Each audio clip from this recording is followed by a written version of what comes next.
Russia's southern front plans were thrown into disarray by a single bombing order.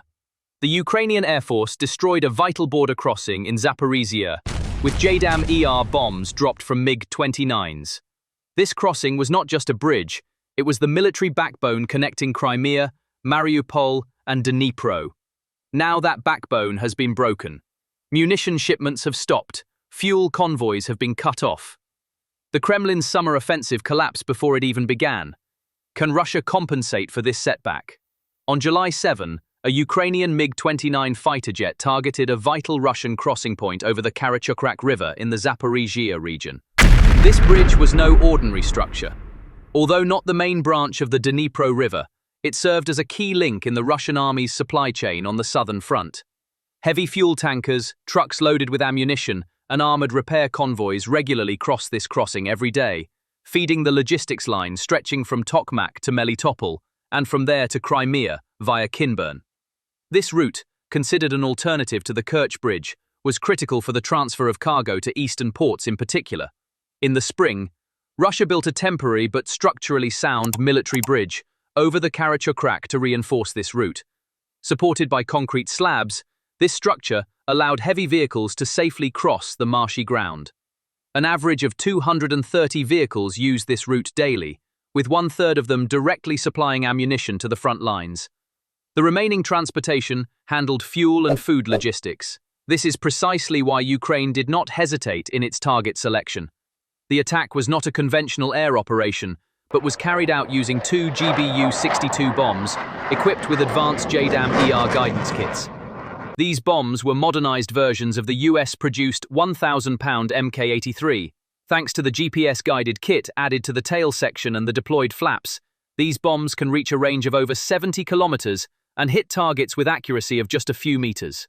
Normally, Soviet-designed MiG-29s were not equipped with the necessary interface to use these bombs, but Ukraine introduced Western munitions to these aircraft with a special adaptation kit developed in Lviv. The pilot can now see the range and targeting data of NATO-inventoried smart weapons on the cockpit display. This transforms an old jet into a modern precision strike platform. As a result of the attack, the temporary military bridge was completely disabled.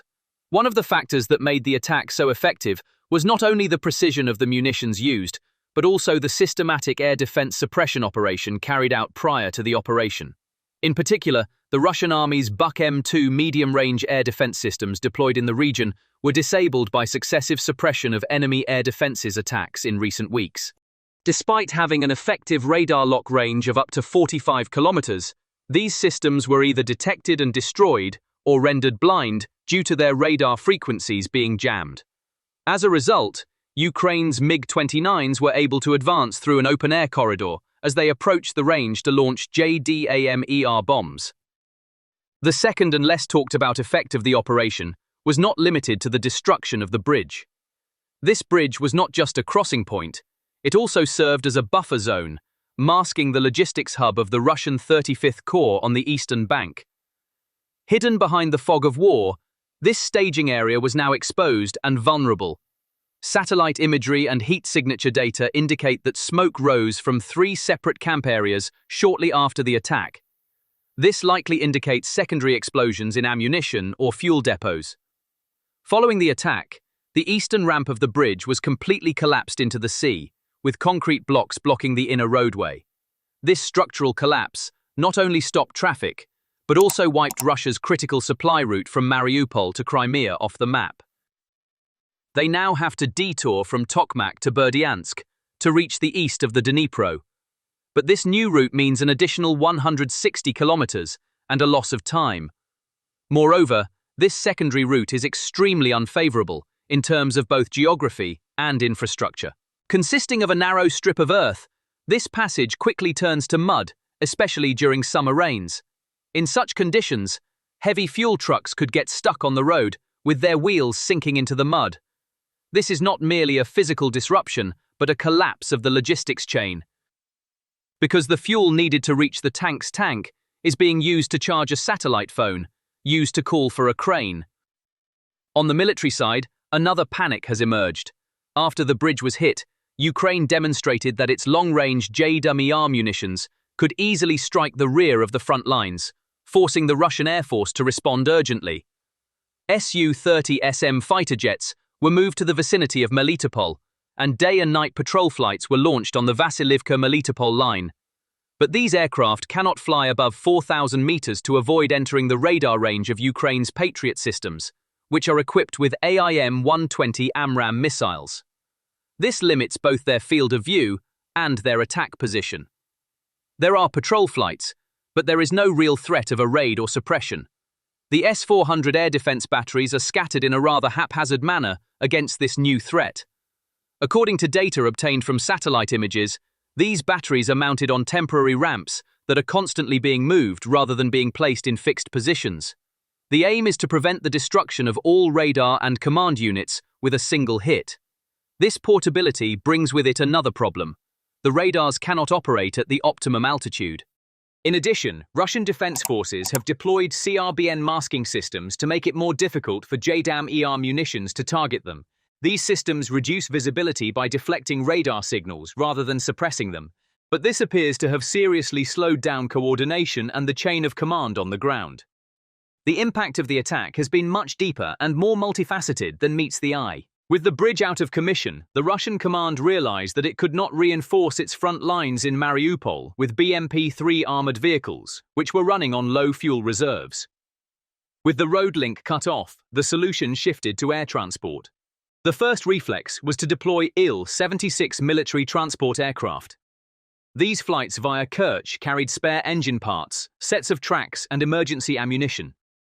But this method created two major problems. First, large targets such as the Il-76 are very easy to detect by Western radar systems, which means that the risk of air defense is immediately sky high. The second is economic. Each ton transported by Il-76 costs 3 times as much as the same load transported by truck. The cargo carried by Russia's logistics network on its southern front is no longer limited to ammunition and fuel. The Ministry of Agriculture's seasonal supply line from Donbass to Crimea has also been directly affected. Trucks traveling along this route transported grain, vegetables, meat products and milk to food warehouses in Crimea, returning with empty pallets, crates and waste packaging. But the destruction of the temporary bridge over the Karachokrak disrupted the two-way flow of this route. In particular, large refrigerated trailers are now forced to take a 160-kilometer detour via Berdyansk as an alternative route. Fuel consumption for trucks on this new route has nearly doubled. Logistics companies can no longer afford these extra costs. Many subcontractors have started to report losses. Civilian suppliers are directly sending invoices to the government, stating, "If prices on the shelves in Crimea do not increase by 18%, we cannot cover these costs."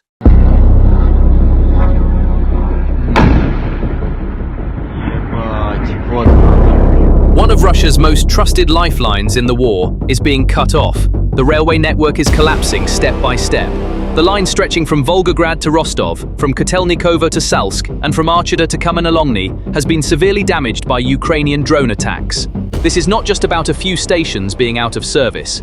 It means the critical logistical backbone carrying ammunition, fuel, and troops to the southern front is being shattered.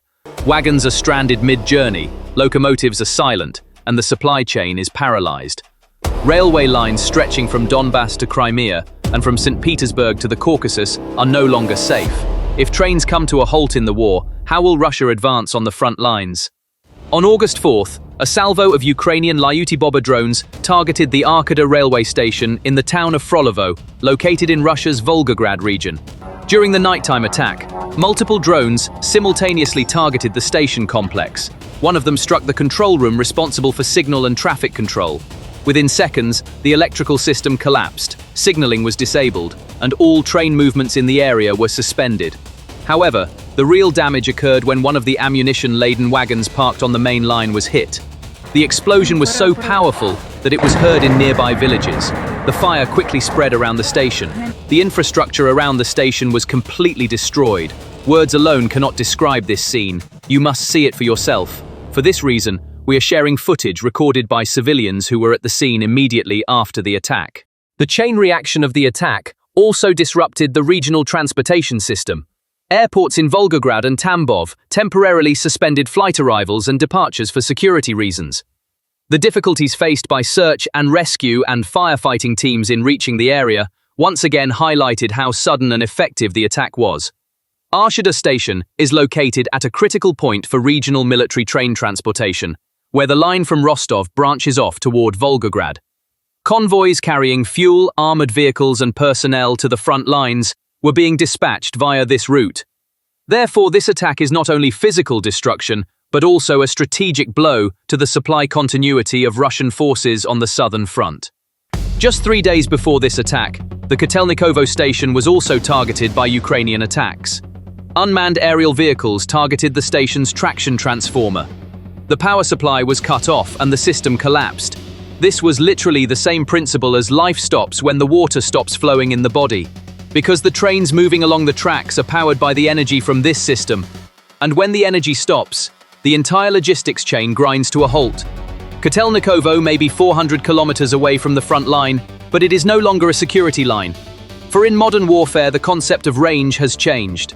Ukrainian drones are easily penetrating Russia's inner depths. Despite this, Volgograd governor Andrei Bocharov sought to downplay the situation, claiming that the fires had started from dry grass. However, this statement was quickly debunked by OSINT experts and satellite data. Open-source intelligence analysts like Tatarigami confirmed the presence of high temperatures and intense fires in the transformer area using heat signatures from NASA's firm's satellite system. Just 12 hours before the Kotelnikovo attack, a fuel supply facility in Sochi was struck. The burning depots contained not only the Sochi International Airport's backup fueling area, but also JP-8 fuel stocks that supplied the Black Sea Fleet's small patrol boats and reconnaissance vessels. It took 9 hours to extinguish the fire, but the real damage was in liquid form, 12,000 tons of jet fuel vaporized. The negative scenario for the Kremlin does not end here.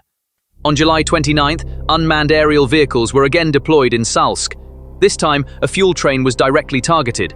Flames engulfed the wagons, rendering the storage areas unusable. On the same night, the power plant in Orlovsky was taken offline.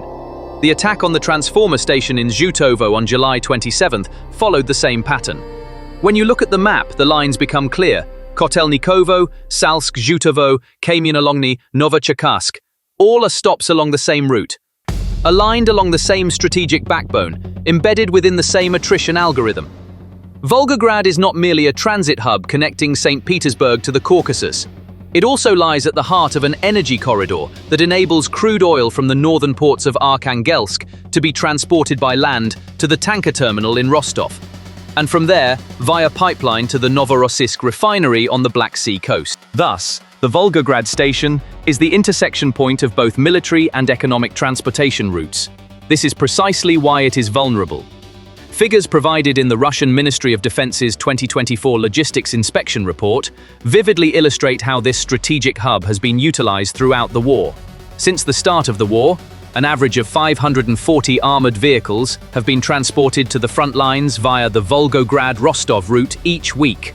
Of these, 25% were T-72 and T-80 tanks, 33% were ammunition-carrying trucks, and the remainder consisted of fuel tankers and maintenance repair wagons.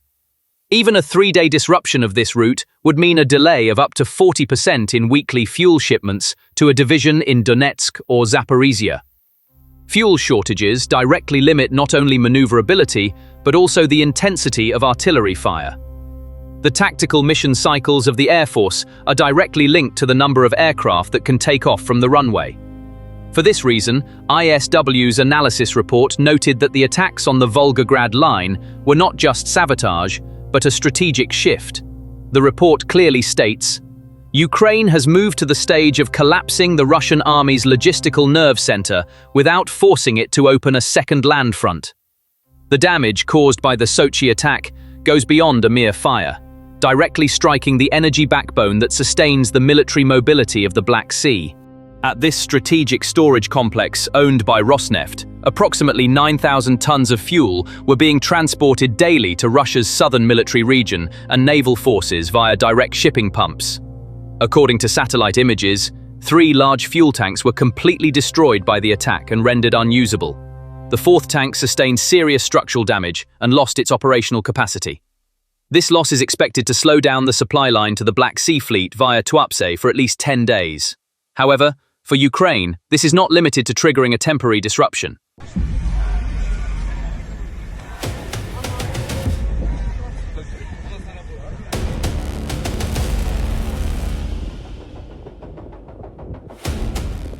Ukraine has dealt a major blow to the Russian Air Force. 5 Russian warplanes were shot down over Crimea. Each one is now a pile of scrap metal worth approximately $35 to $50 million, lying in smoke along the Black Sea coast.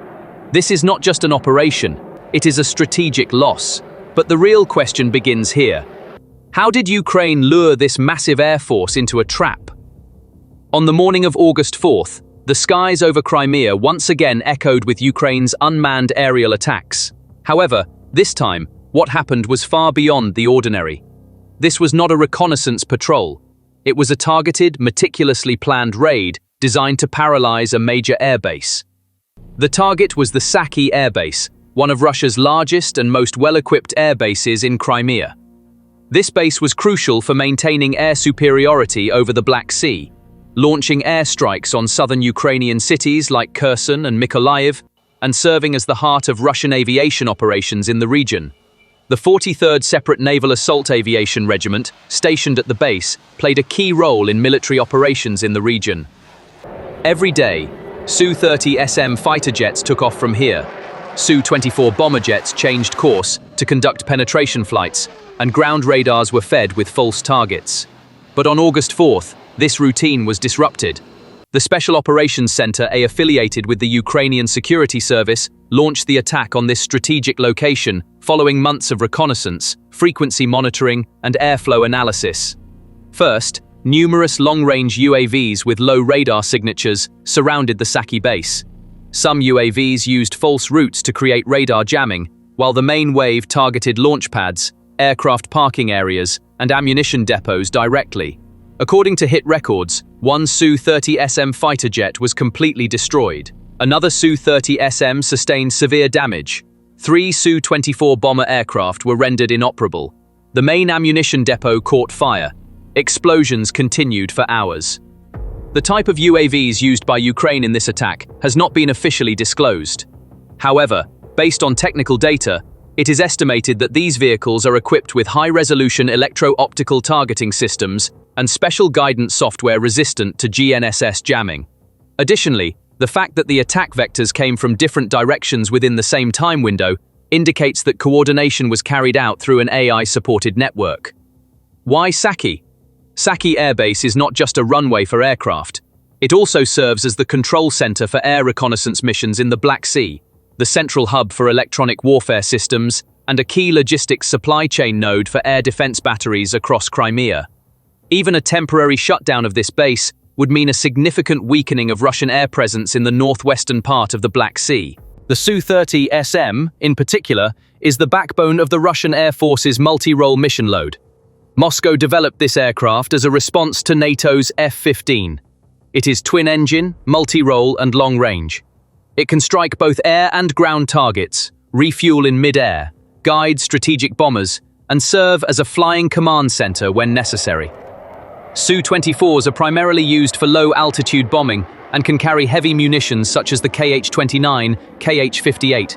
On paper, it was invincible, but on the runway, it wasn't. The Su-30 SM's mission was to detect the enemy from a distance and eliminate it. The possibility of being left defenseless on the battlefield was never considered in the design of this platform. The destruction of these aircraft deals a blow to Russia's ability to attack long-range targets. Moreover, the average cost of a Su-30 SM fighter jet is approximately $50 million. This figure is not merely the sticker price of an aircraft, it represents the concrete value of Russia's extremely limited resources, engineering capabilities, and time. Producing a fighter jet of this caliber is not just a matter of money, it requires modern electronic avionics, advanced radar systems, engine components, testing infrastructure, and highly skilled labor. However, Russia is currently facing serious bottlenecks in almost all of these areas. Western sanctions have brought the supply of microchips and advanced composite materials to a virtual standstill.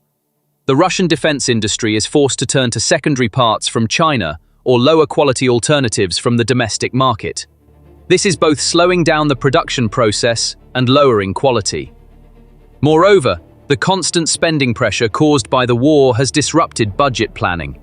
The Kremlin had increased the defense budget to $150 billion for 2024, but was forced to reduce it to $100 billion for 2025.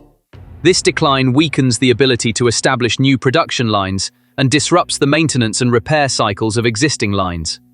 Immediately after the attack, Russia tried to downplay the scale of the incident. However, the fires were clearly visible in satellite data published by NASA's FIRMS system. Leaked civilian videos showed flames reaching nearly to the runway boundaries. The immediate closure of the Kerch Bridge to traffic, along with air defense alerts in Feodosia and Simferopol, highlighted the scale of the panic. Traffic on the Crimean Bridge came to a complete standstill. The queue of vehicles stretching toward the Taman Peninsula reached a record density of over 30 kilometers. Drivers were unable to move for hours. According to a statement from the bridge's press service, around 2 a.m., 1,850 vehicles attempting to enter the bridge from the Taman side were in line for manual security checks. The waiting time reached up to 5 hours. At the same time, 349 more vehicles arriving from the Kerch direction were waiting for security checks. The process on this route was faster, taking approximately 1 hour to complete. However, scanner checks took up to 7 hours in some cases. By 4 p.m., the congestion had decreased slightly. The number of vehicles in the queue dropped to 1,400, and the waiting time fell to 4 hours. Nevertheless, traffic flow in the area has almost completely come to a standstill. Authorities have stated that the delays in scanning are due to increased security concerns. In particular, Ukraine's long-range drone attacks in recent days have prompted Russia to tighten manual checks at critical infrastructure points. The Crimean Bridge is one of the places where these measures are most severely felt. The psychological repercussions of this demonstration are the other side of the coin. The latest call by Refat Chubarov, chairman of the Crimean Tatar National Assembly, clearly reveals this psychological breakdown. Chubarov said that civilians who came from Russia and settled in Crimea illegally must leave the peninsula immediately, and he recorded his message in Russian to directly target the occupiers. Специально записываю обращение на русском языке, чтобы сказанное мною было понятным гражданам России, которые незаконно пребывают на... In his statement, Chubarov said, "As you have already begun to realize, the Kerch Bridge, which was illegally built to connect occupied Crimea to Russian territory, will soon be destroyed, and you may find yourselves trapped in a kind of pocket," addressing a broad audience, including Russian citizens vacationing in Crimea, and reinforcing his call for withdrawal. We are seeing these calls yield concrete results. In April 2025, the governor of Sevastopol called for the voluntary evacuation of families with children, followed the next week by the return of railway cars from Donetsk, loaded with passengers via Kerch to Krasnodar, and posts on Russian defense blogs stating that officers' families were being relocated to Novorossiysk, raising alarm bells. News reports indicate that many military families are returning to the Russian mainland in secret or in stages. As is well known, after the 2014 annexation, Russia began encouraging tens of thousands of Russian citizens to settle on the peninsula. The aim was to turn Crimea into Russian territory and change the demographic structure in its favor. According to Russia's official 2014 Crimea census results, the total population of the peninsula was reported as 2.28 million. In this census, the Russian population accounted for 67.9%, Ukrainians for 15.7%, and Crimean Tatars for 10.6%. The ethnic Russian population has risen to 1.5 million since 2014 due to migration and the arrival of military personnel and their families. However, with the war in Ukraine, the situation has changed, especially for Russian officers and their families. The families of Russian military personnel stationed in Crimea are concerned that Crimea may be targeted in a Ukrainian counter-offensive. The Ukrainian partisan movement Atesh made important assessments on this issue. Atesh reported that almost all of the families of senior personnel of the Black Sea Fleet had left the peninsula. The movement attributes this to an internal directive ordering Russian forces to take higher security measures at military facilities in Crimea. According to a report by German broadcaster Deutsche Welle, citing diplomatic sources, Moscow has introduced a priority quota system for the families of security personnel stationed in Crimea. Initially, around 10,000 people were targeted for relocation to Krasnodar and Stavropol. The partisan network reported that BAR's reserve units were conducting secret patrols in civilian clothing in the bays of Sevastopol, that security measures had been increased, and that equipment was being concealed. Additionally, all leave days for military personnel have been cancelled, according to a statement by an ATESH agent directly linked to air defense systems. Air defense personnel have begun evacuating their families to military camps in the southern military district. This evacuation order can be seen as a sign that the security situation in the region is critical. It is alleged that the Russian administration plans to evacuate approximately 250,000 people in the first phase, including military families, defense industry technicians, railway and port personnel, children, and the elderly. According to an analysis published by Forbes Russia, the Black Sea Fleet headquarters has 30,000 family members, half of whom have already left between May and July 2025. In addition to military personnel, ordinary Russians on the peninsula are also leaving Crimea. Reports indicate that the number of Russian citizens leaving the peninsula has reached 100,000 in recent times. This number is expected to increase further in light of recent developments. The total daily capacity for two-way traffic is 40,000 vehicles, but following the explosions in 2024, traffic on the sole remaining bridge has been reduced by half. The same situation is ongoing today. However, traffic on the peninsula remains gridlocked. The Kerch Bridge is also a risky alternative for those seeking to flee Crimea. This is because the bridge falls within the range of Storm Shadow and Attack-MS missiles. Ukraine stated in May 2025 that it is maintaining its strike and retreat capability targeting Kerch. The railway section is still limited by repairs. It has been reduced to 2 trains per hour, or 4,000 passengers. In other words, all exits from the peninsula are about to close. Novorossiysk was considered a route. 50% of the Black Sea Fleet is stationed here. The fleet can carry 1,000 passengers chance landing operations with Rapacha-class landing ships, but a significant portion of the ships have been hit or are under repair. The straits are closed to warships under the Montreux Convention, but civilian ro-ro services are theoretically possible with Turkey's permission. Large passenger flights are unsafe due to the threat of UAVs and cruise missiles. There have been no scheduled flights since the summer of 2024.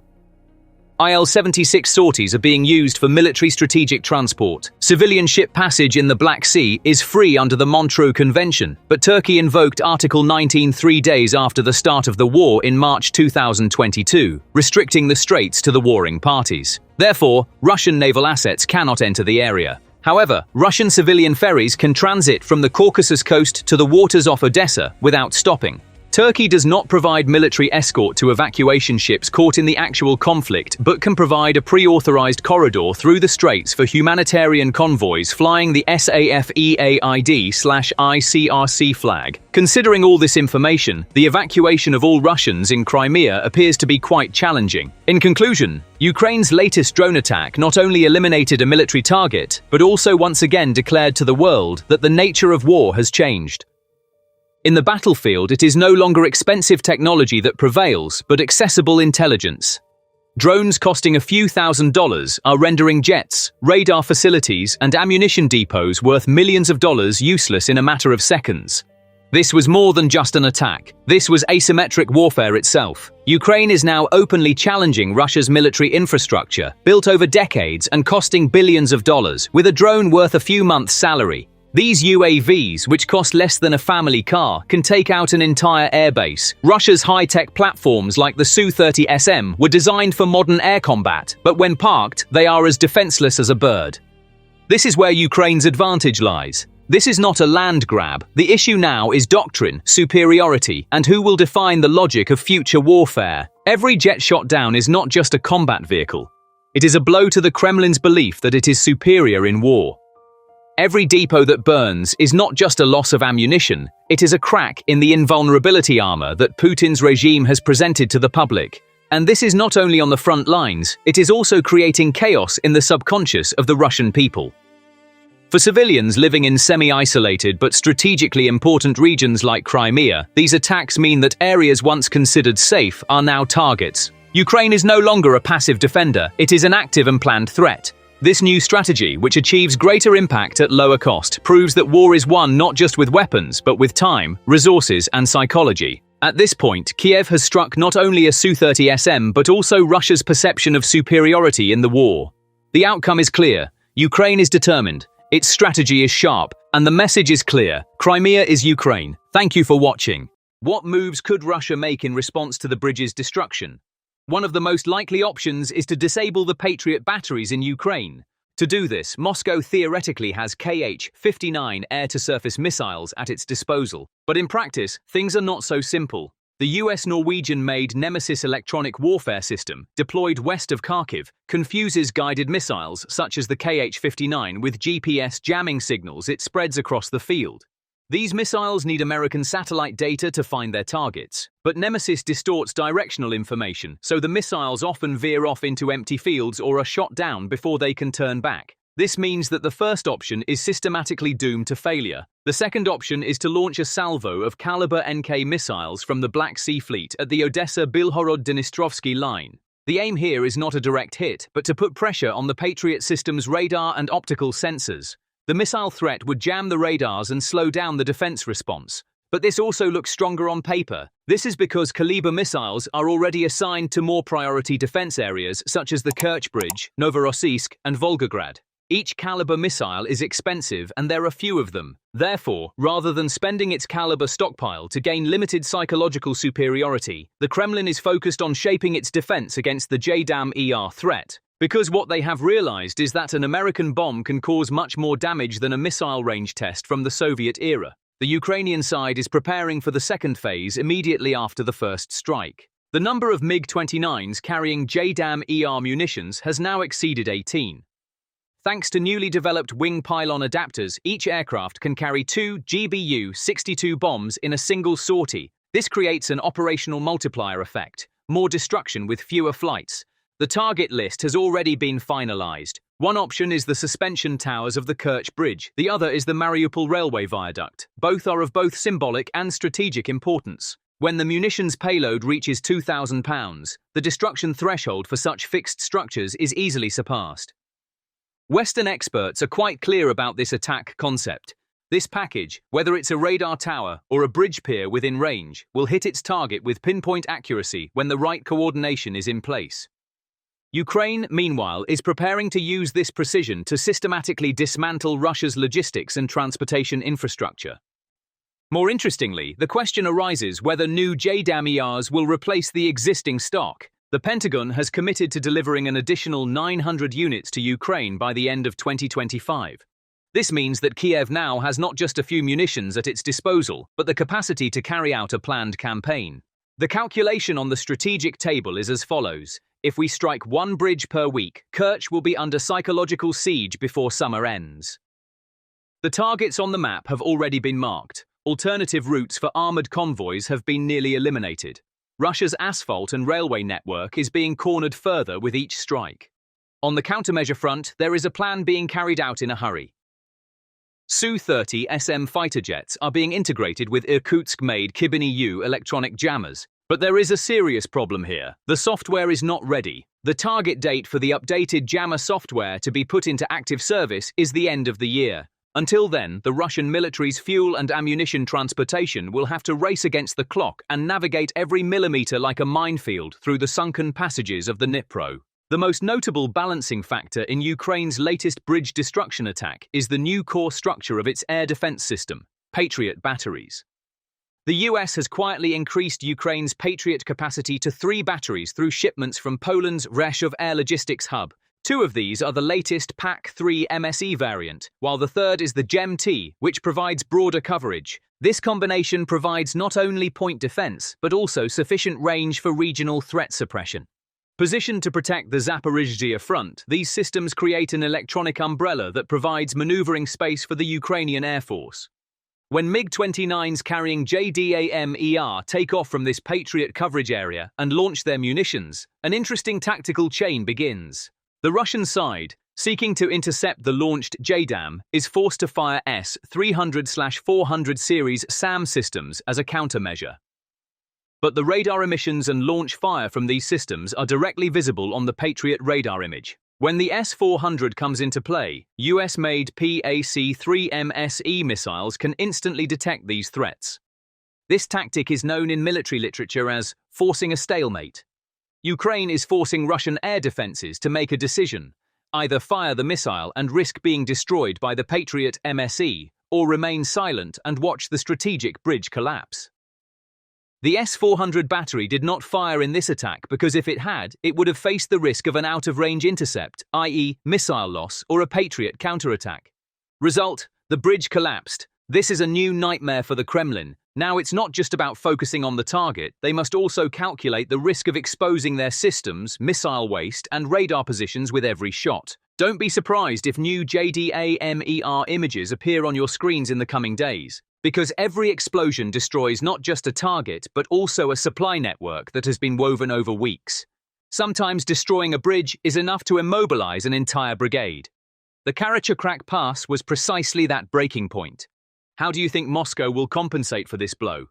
Will it open a new transit route, bring its air defense forward, or pursue a completely different strategy? We look forward to your comments below. Don't forget to subscribe and turn on notifications, because in this war, a single GPS coordinate can change the fate of an entire front. Thank you for watching.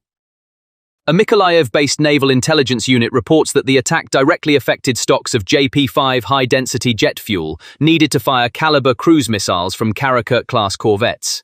These corvettes form the backbone of Russia's strategic deterrence in the Black Sea. However, such disruptions in the fuel supply chain not only slow down their operational tempo, but also limit their missile strike capabilities. Furthermore, if the fuel terminal in Sochi remains out of commission for an extended period, the Russian Navy will have to redirect its JP-5 refueling operations to Novorossiysk. This is not merely a physical change of direction, it adds an additional 170 kilometers to the supply chain. Land-based refueling reaching sea-based fuel platforms via this new route requires both more time and additional security units. When evaluated based on technological parameters, the Lyuty-Bober architecture calls into question the sustainability of the Russian defense system, not only due to its kinetic impact on the battlefield, but also due to the disruption it causes to budget schedules. The core strength of this system does not lie in its radar visibility, but in its stealth capabilities.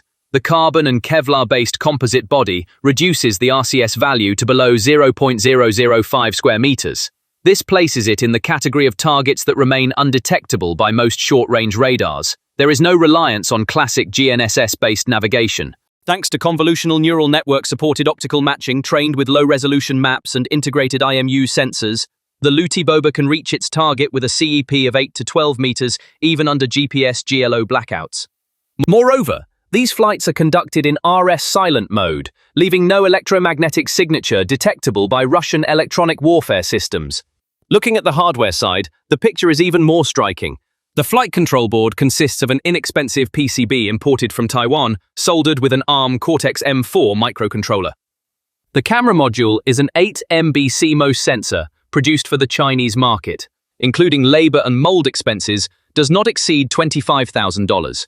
Meanwhile, the cost of repairing and reactivating just 2 transformer stations in Kotelnikovo and Salsk, according to the Regional Energy Authority, amounted to $31 million. This translates to a devastating cost-effectiveness ratio of 1 to 124. In other words, Kiev can neutralize $124 million worth of fixed infrastructure with every $1 million spent on drone stockpiles. This is why the Kremlin has shifted its defense strategy toward protecting infrastructure. The concrete hangar project comes into play precisely at this point. High-ceilinged, impact-resistant, RF-shielded reinforced concrete structures are being built at railway junctions such as Volgograd, Bryansk, and Rostov to minimize the impact of UAVs. However, this solution, which looks promising on paper, faces 3 major obstacles in the field. First, concrete domes reduce access for overhead crane systems, slowing down the loading-unloading cycle per station by 140%. Second, these structures cause dangerous gas buildup in the summer due to ventilation deficiencies. The risk of explosion increases, especially in gasoline and diesel tanks, due to vaporization. Third, and most importantly, the construction process. A typical hangar takes 330 days to build. This allows Kiev to produce more than 700 Lyuty-Bober during the same period. The financial picture is even bleaker. The Russian Ministry of Economy's budget revision report, submitted to the Duma in May 2025, forecasts a 42% increase in spending on rail defense in rubles.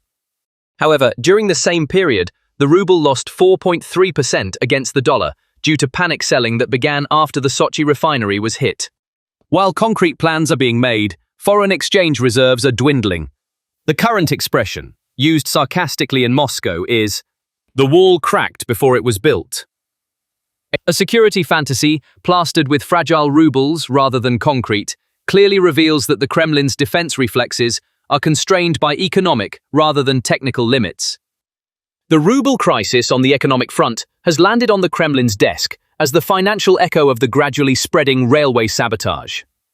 By the end of July, the Russian Ministry of Finance was forced to increase the budget item under the heading of National Internal Security by 500 billion rubles.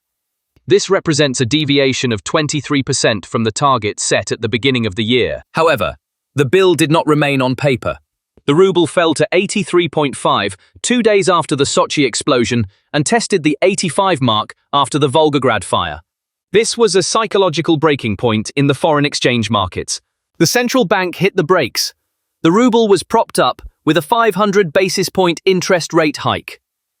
However, this intervention triggered another crisis in terms of the defense economy balance. Commercial interest rates skyrocketed to 21.5%. This increase directly hit not only large holding companies, but also small and medium-sized enterprises, which are the real backbone of Russia's industrial chain. Thousands of local producers supplying bolts, fuel filters, pressure valves, or PTFE hoses to the defense industry complex can no longer access short-term credit. This is because the ruble has created an inflationary environment that is eroding working capital on a nearly weekly basis. As the fragile components of the military supply chain struggle to access financing, production has begun to slow down. A Kaluga workshop supplying air valves to a defense factory in Rostov has postponed its order schedule by 2 weeks due to an inability to secure a letter of guarantee.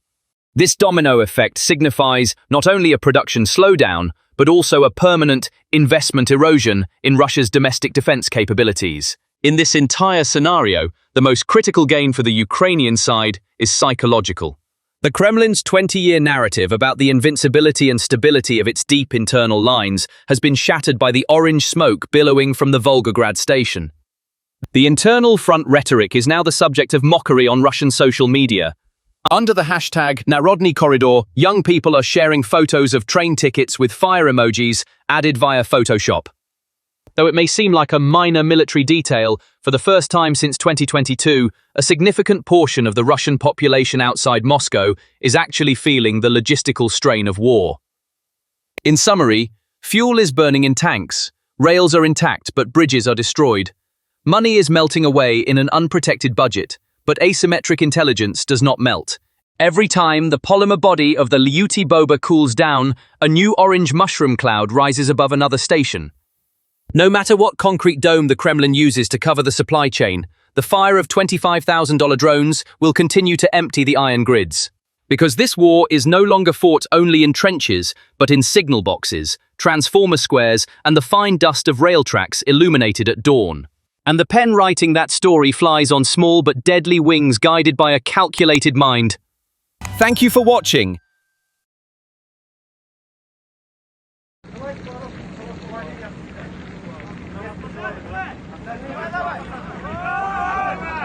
Просим разобраться в данной ситуации. Нам был дан приказ командирам роты. Vladimir Putin is no longer fighting only on the front lines, but also against betrayal within his own ranks.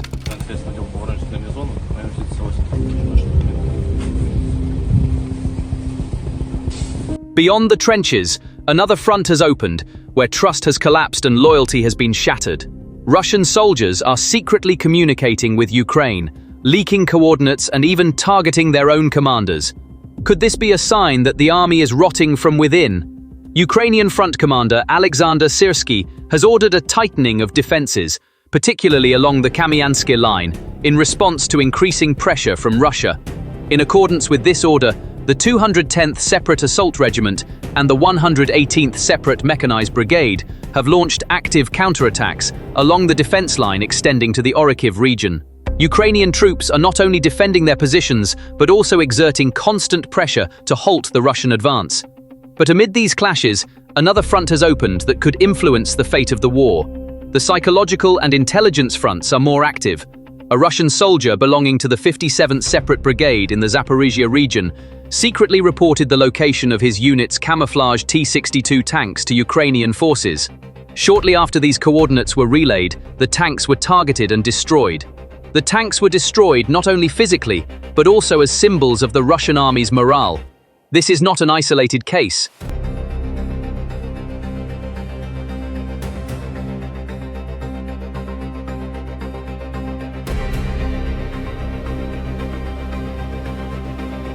Numerous reports from the front lines in recent weeks indicate an increase in similar tip-offs.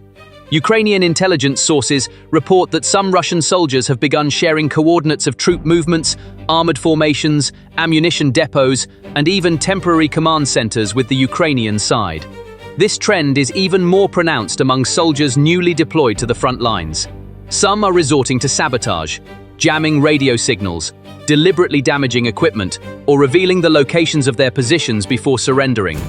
Алло, здравствуйте. Добрый день. Это Украина? Да, это Украина. СМС-ка пришла, говорит, если хотите сдаться, говорит, можете позвонить. Да, если хотите сдаться. Western intelligence sources classify regular data leaks from within the Russian army as of the second quarter of 2025 under 5 main headings. These leaks are no longer random, they are disciplined, systematic, and at a level that will affect the fate of the war. The first heading is location data. The coordinates of armored units, artillery batteries, radar stations, and ammunition depots located behind the front lines are being directly transmitted. These GPS or GLONASS-supported locations significantly improve the targeting accuracy of Ukrainian artillery. Now, a Smerch battery is no longer hit approximately, but precisely. The second category consists of planning schedules. Details of defensive fortifications, troop rotation timelines, and position changes prepared within the command structure are leaked as PDF files or direct photographs of command boards. These documents hold not only military but also psychological value. Ukraine knows in advance when and where the opposing side is vulnerable. The third stream focuses on logistics logs. In particular, the barrel numbers of fuel convoys, the routes of transport vehicles, their transit times, and tables detailing daily ammunition consumption rates of units are directly reaching Western centers. This is invaluable data not only for attacks, but also for a wear and tear strategy. The fourth and more internal area is morale reports. Complaints sent by soldiers to their commanders, lists of dead and wounded within units,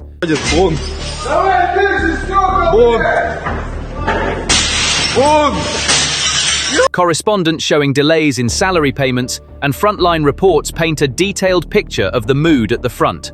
This information is critical in both propaganda warfare and psychological operations. The fifth and most dramatic heading is sabotage. Information is no longer just flowing, actual sabotage is also being carried out from within.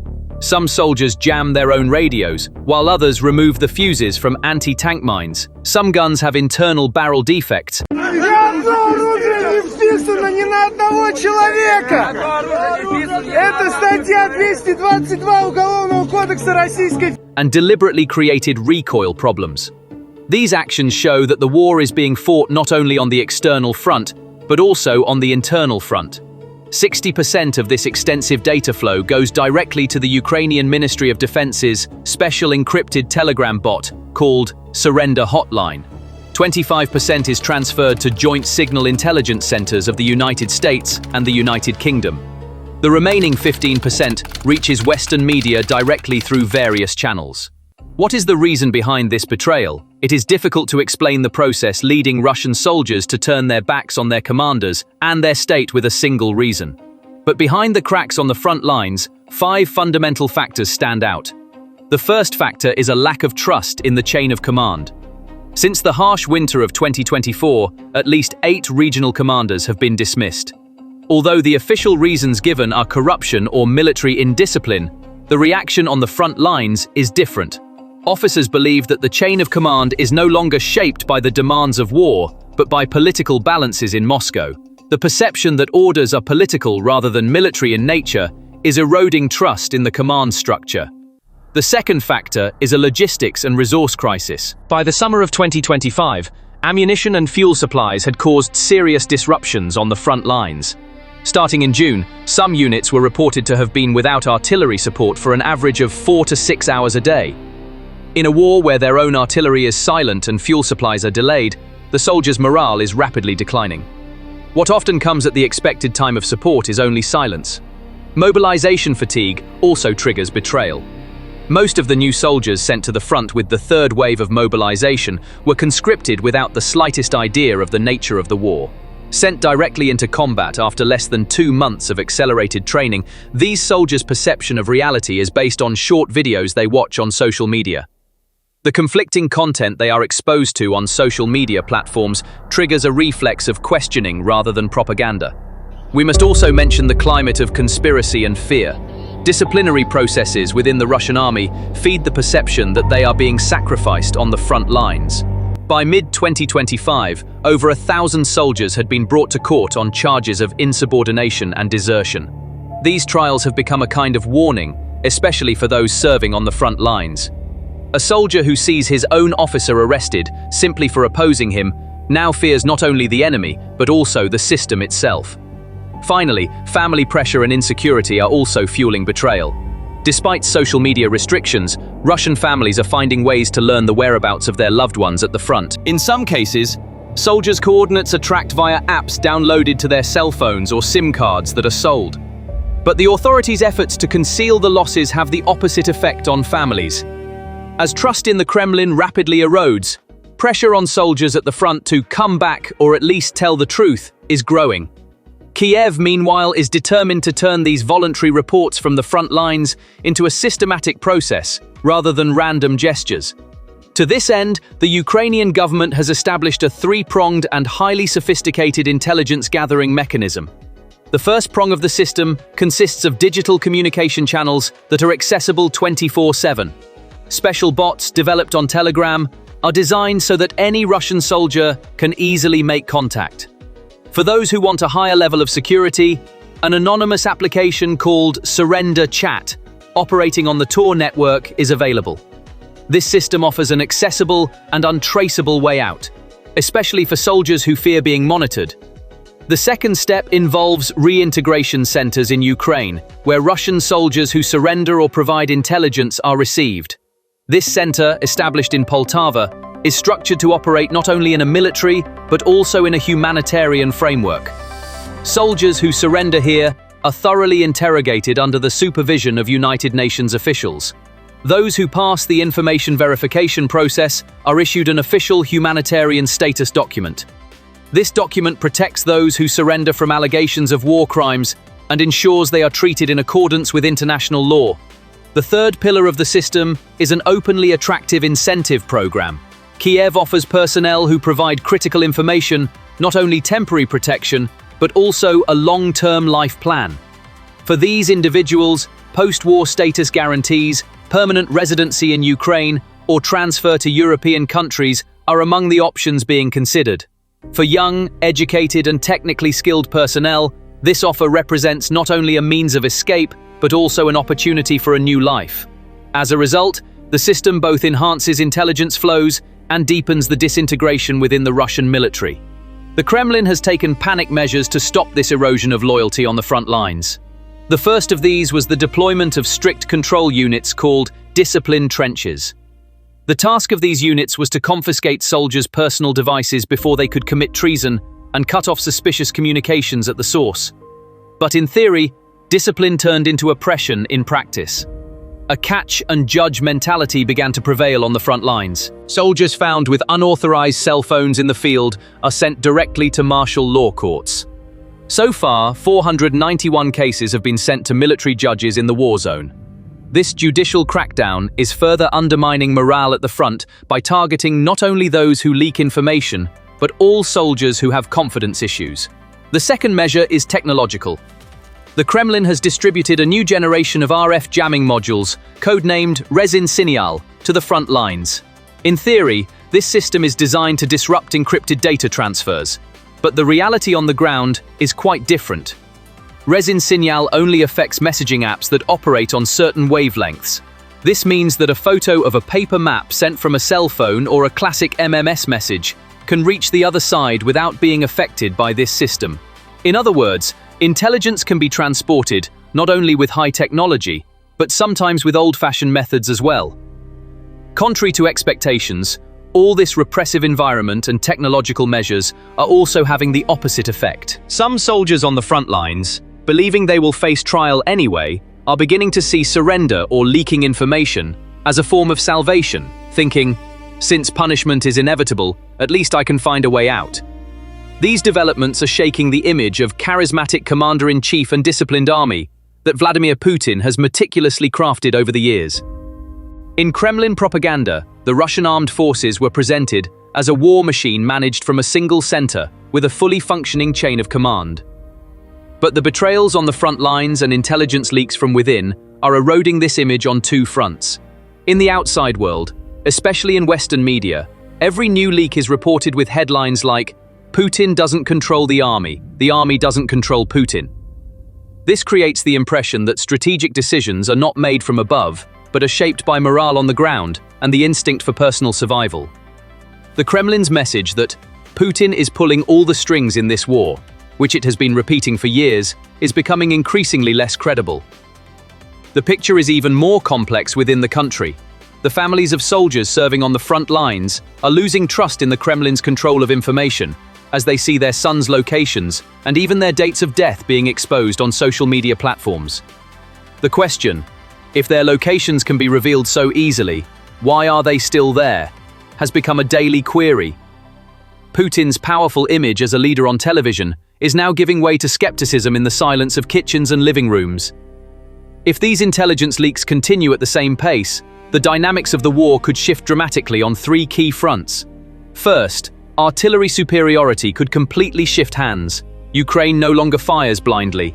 It strikes Russian battery positions with centimeter precision, using coordinates obtained directly from inside the country.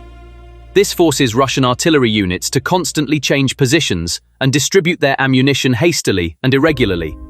Firepower decreases, accuracy drops, and panic grows. The second shift occurs in the supply chain. Fuel depots, bridges, or train lines that were previously targeted using reconnaissance satellites or reconnaissance flights are now directly targeted using information obtained from inside the country. As a result, logistical costs skyrocket. The number of soldiers and vehicles required to ensure the safe transport of an ammunition convoy doubles. Time is prolonged, risk increases, and the pulse of the front line slows. The third and perhaps most dangerous shift, a breakdown in morale. If the number of soldiers providing information from within or surrendering exceeds 5% of the total personnel, a psychological threshold is crossed. Questions such as, how many others are talking, and who leaked information in the neighboring battalion, spread among the soldiers.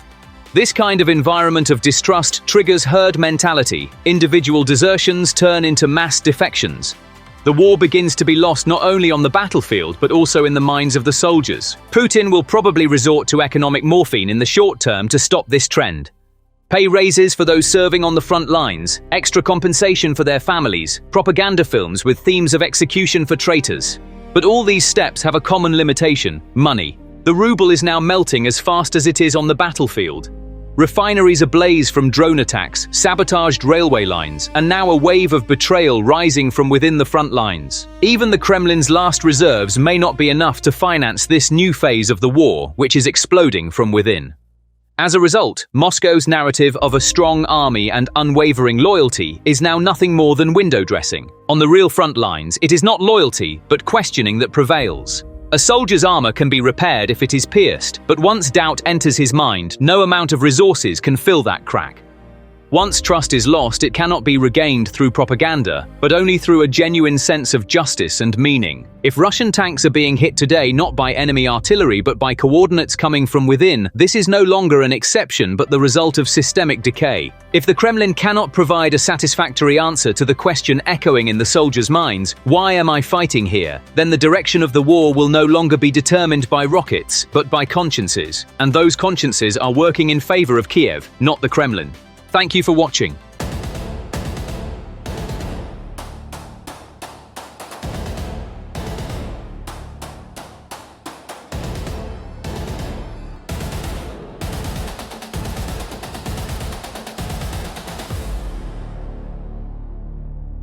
The Russian army spent months laying mines and traps in critical areas and passageways.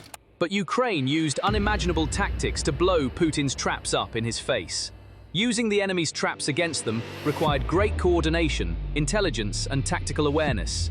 In this context, on August 2nd, Ukrainian forces carried out a demolition operation that looked like something out of a military thriller. The incident was highly dramatic for the Russian army. This is because the Russians had placed TM-62 anti-tank mines on the bridge over the Tartar River. They had prepared to blow up the bridge in the event of a Ukrainian attack in the Bryansk region.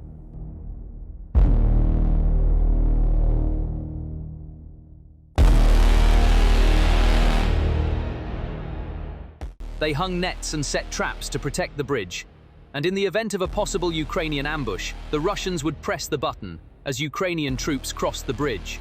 But moments later, a Ukrainian FPV drone pilot, using a fiber optic connection, skillfully overcame all obstacles, accurately hit the Russian mines, and blew up the bridge. The strike asset selected for the bridge in Bryansk was a carbon fiber-bodied, FPV-controlled 3 to 4 kilograms class kamikaze drone. The 400 to 500 grams of explosive material placed in the front section of the body was insufficient to detonate directly. Nearly 30 TM-62 anti-tank mines were placed under the bridge to block Ukrainian advances. These Soviet-made mines, with steel bodies carrying 7 to 8 kilograms of TNT, had the power to shatter a tank's underside. Under normal circumstances, these mines would be activated either by a mechanical trigger system or by remote detonation. But this time, Ukraine started the chain reaction. However, when it struck with precision, it was powerful enough to create a shockwave that would trigger one of the TM-62 anti-tank mines inside the steel console holding the bridge. The TM-62 contains 7 to 8 kilograms of TNT in its body, and the pressure exerted on its fusion element triggers the mine. The chain reaction anticipated by the Ukrainian planners began precisely here. When a single mine detonated, all the other mines embedded in the bridge's structure exploded one after another. In total, an energy equivalent to nearly 250 kilograms of TNT was released. The concrete pavement layer, along with the steel beams, was lifted several meters into the air before shattering and scattering into the Tartar River and its surroundings. According to eyewitness accounts, an area with a radius of 100 meters was nearly completely transformed into craters and debris after the explosion. In footage shared on social media, the FPV drone can be clearly seen gliding at low altitude, then locking onto its target and colliding with its support leg, followed by the start of a destructive chain reaction explosion a few seconds later.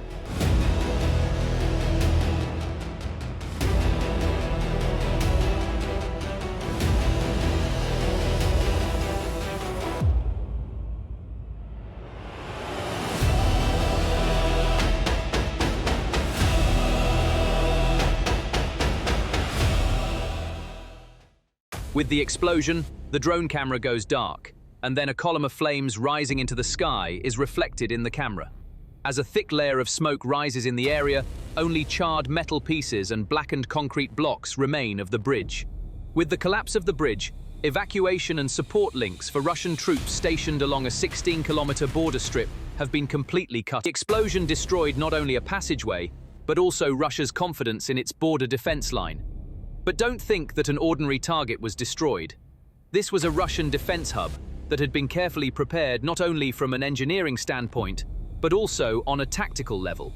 The basis of this operation is Ukraine's drone doctrine, which has been maturing in the field.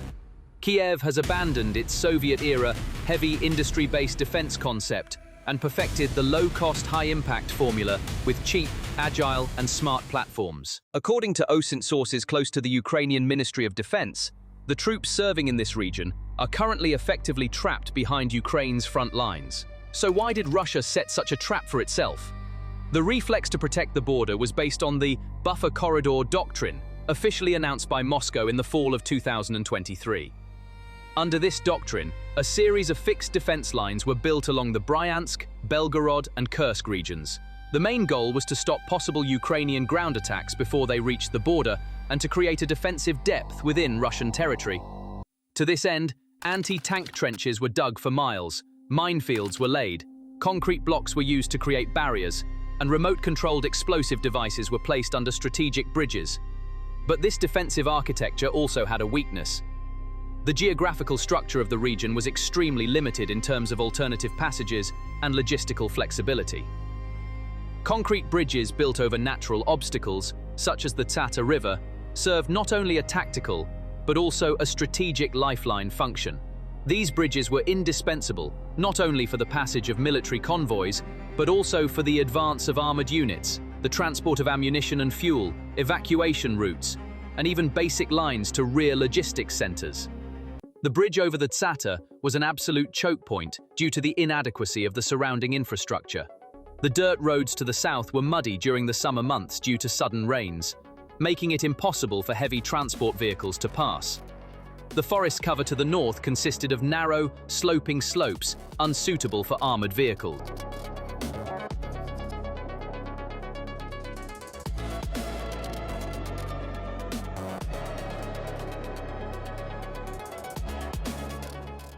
Therefore, the destruction of the Tata Bridge eliminated not only a transport line, but also the main supply and evacuation corridor for all Russian forces in the region.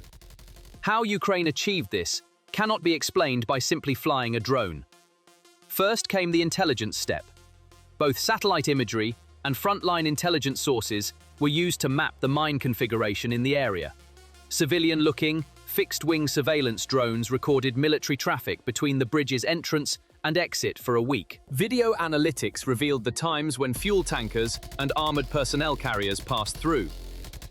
Heat map analysis identified the traces of excavation activities carried out by Russian excavators at the bridge's foundation, which helped determine the timing of mine laying. Signal intelligence then came into play, since Russian engineering units used low-power RF firing modules to remotely trigger TM62 mines. Electromagnetic interference patterns were observed in the area. Interference windows confirmed the geographical distribution of the mine array. The final attack plan was drawn up, assuming that there were 3 main drive points on the northwestern leg of the bridge and 1 on the southeastern leg. The target was the corner leg, where at least 2 mines would trigger each other. The FPV drone, equipped with a limited explosive charge, locked onto this leg. The drone's final maneuver, lasting 10 seconds, was designed to move parallel to the ground and then suddenly climb upward, causing the body to strike the underside of the bridge girder. One important detail to note is that the bridge has been designated a red zone by Russian troops since the first year of the war.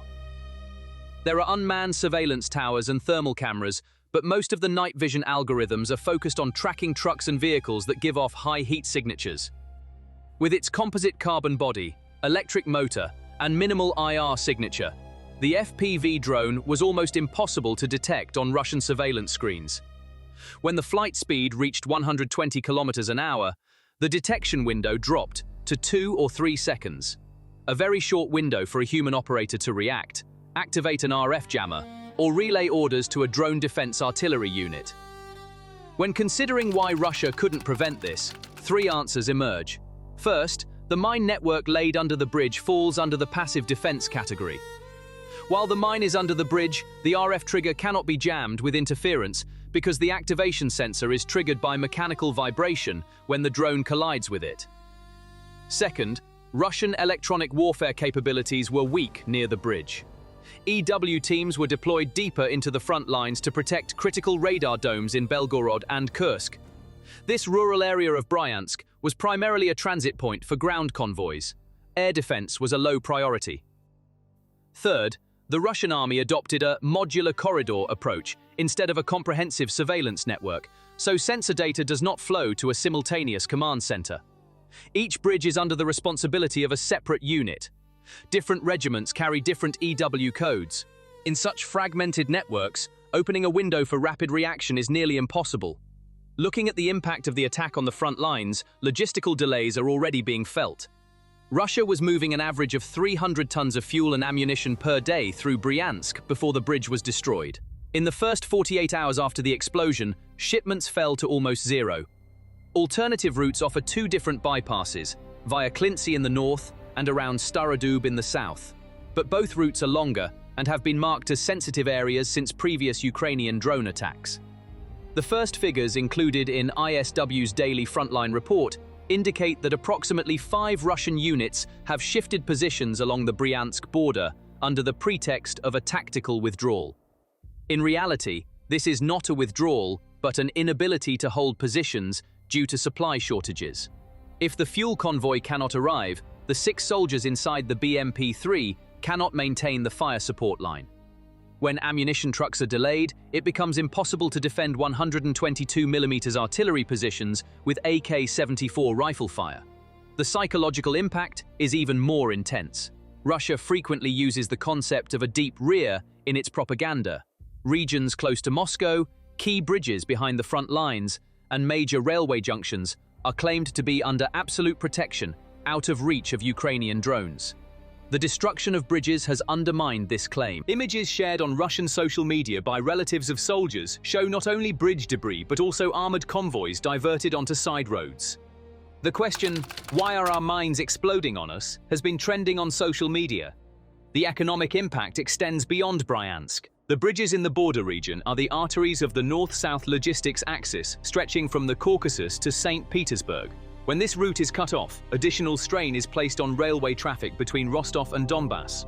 Railway transportation accounts for 70% of Russia's total military logistics. The destruction of a bridge may seem like a minor setback at the macro level, but if we consider the series of events that took place at the same time, with oil depots burning in Sochi, a tanker station being hit in Volgograd, and a fuel train exploding on the Rostov-Salsk line, the cost multiplier grows. While the cost per UAV ranges from $5,000 to $25,000, repairing a concrete bridge can cost $4 million to $5 million. When multiplied by fuel supply delays and armored repair bills, the damage adds up to a staggering figure. The attack also stands out as a textbook example of Kiev's deep strike logistics disruption strategy. This strategy is based on a 3-tiered attack architecture.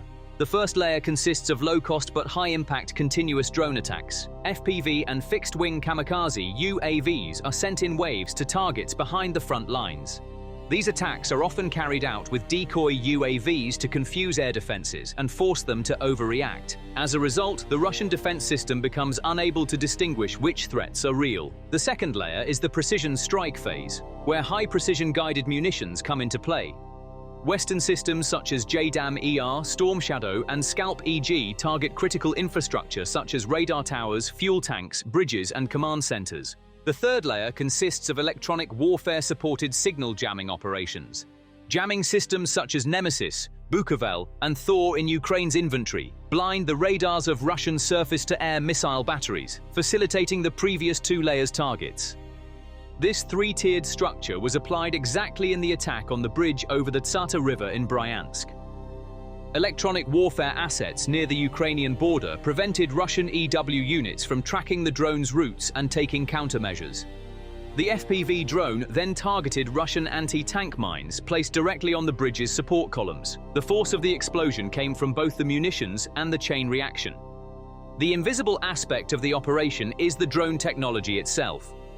Several Ukrainian startup companies have produced semi-artificial intelligence control software for FPV drones. The operator manually flies the drone until the final approach. In the last 15 meters, the internal LiDAR and optical matching systems kick in. The artificial neural network identifies the weakest point of the bridge's structure and sends a confirmation signal to the pilot. This minimizes factors such as signal delay and wind drift. No matter how small the target, the drone hits its final point, known as the laser, with millimeter precision. In Russian defense doctrine, countering this is only possible with hard-kill cannons or high-energy lasers.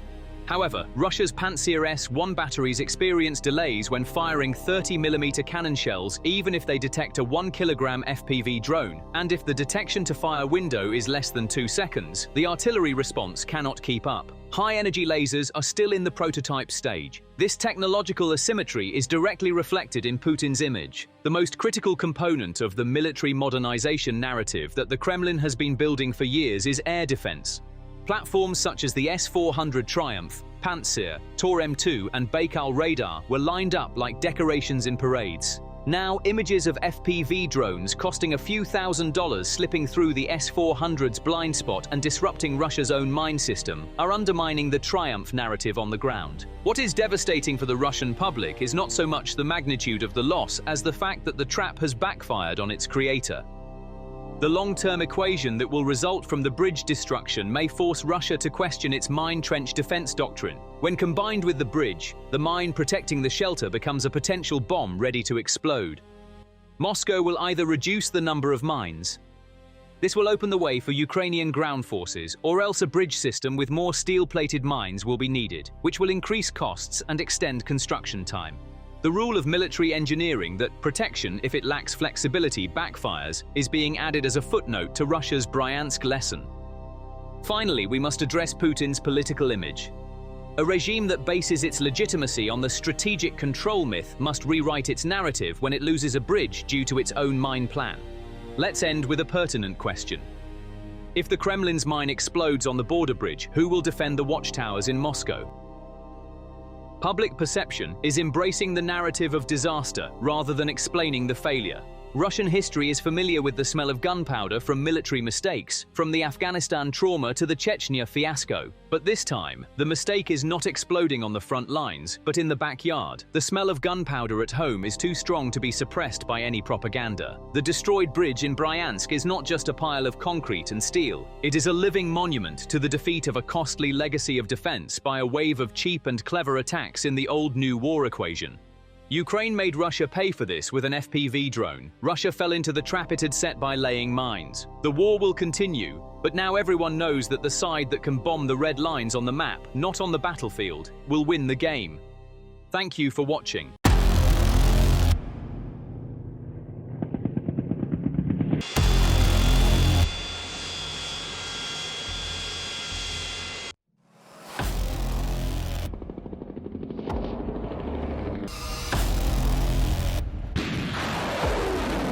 Putin is in panic mode because a single move by Sweden and the US is undermining Russia's latest plans on both the Baltic and Ukrainian fronts.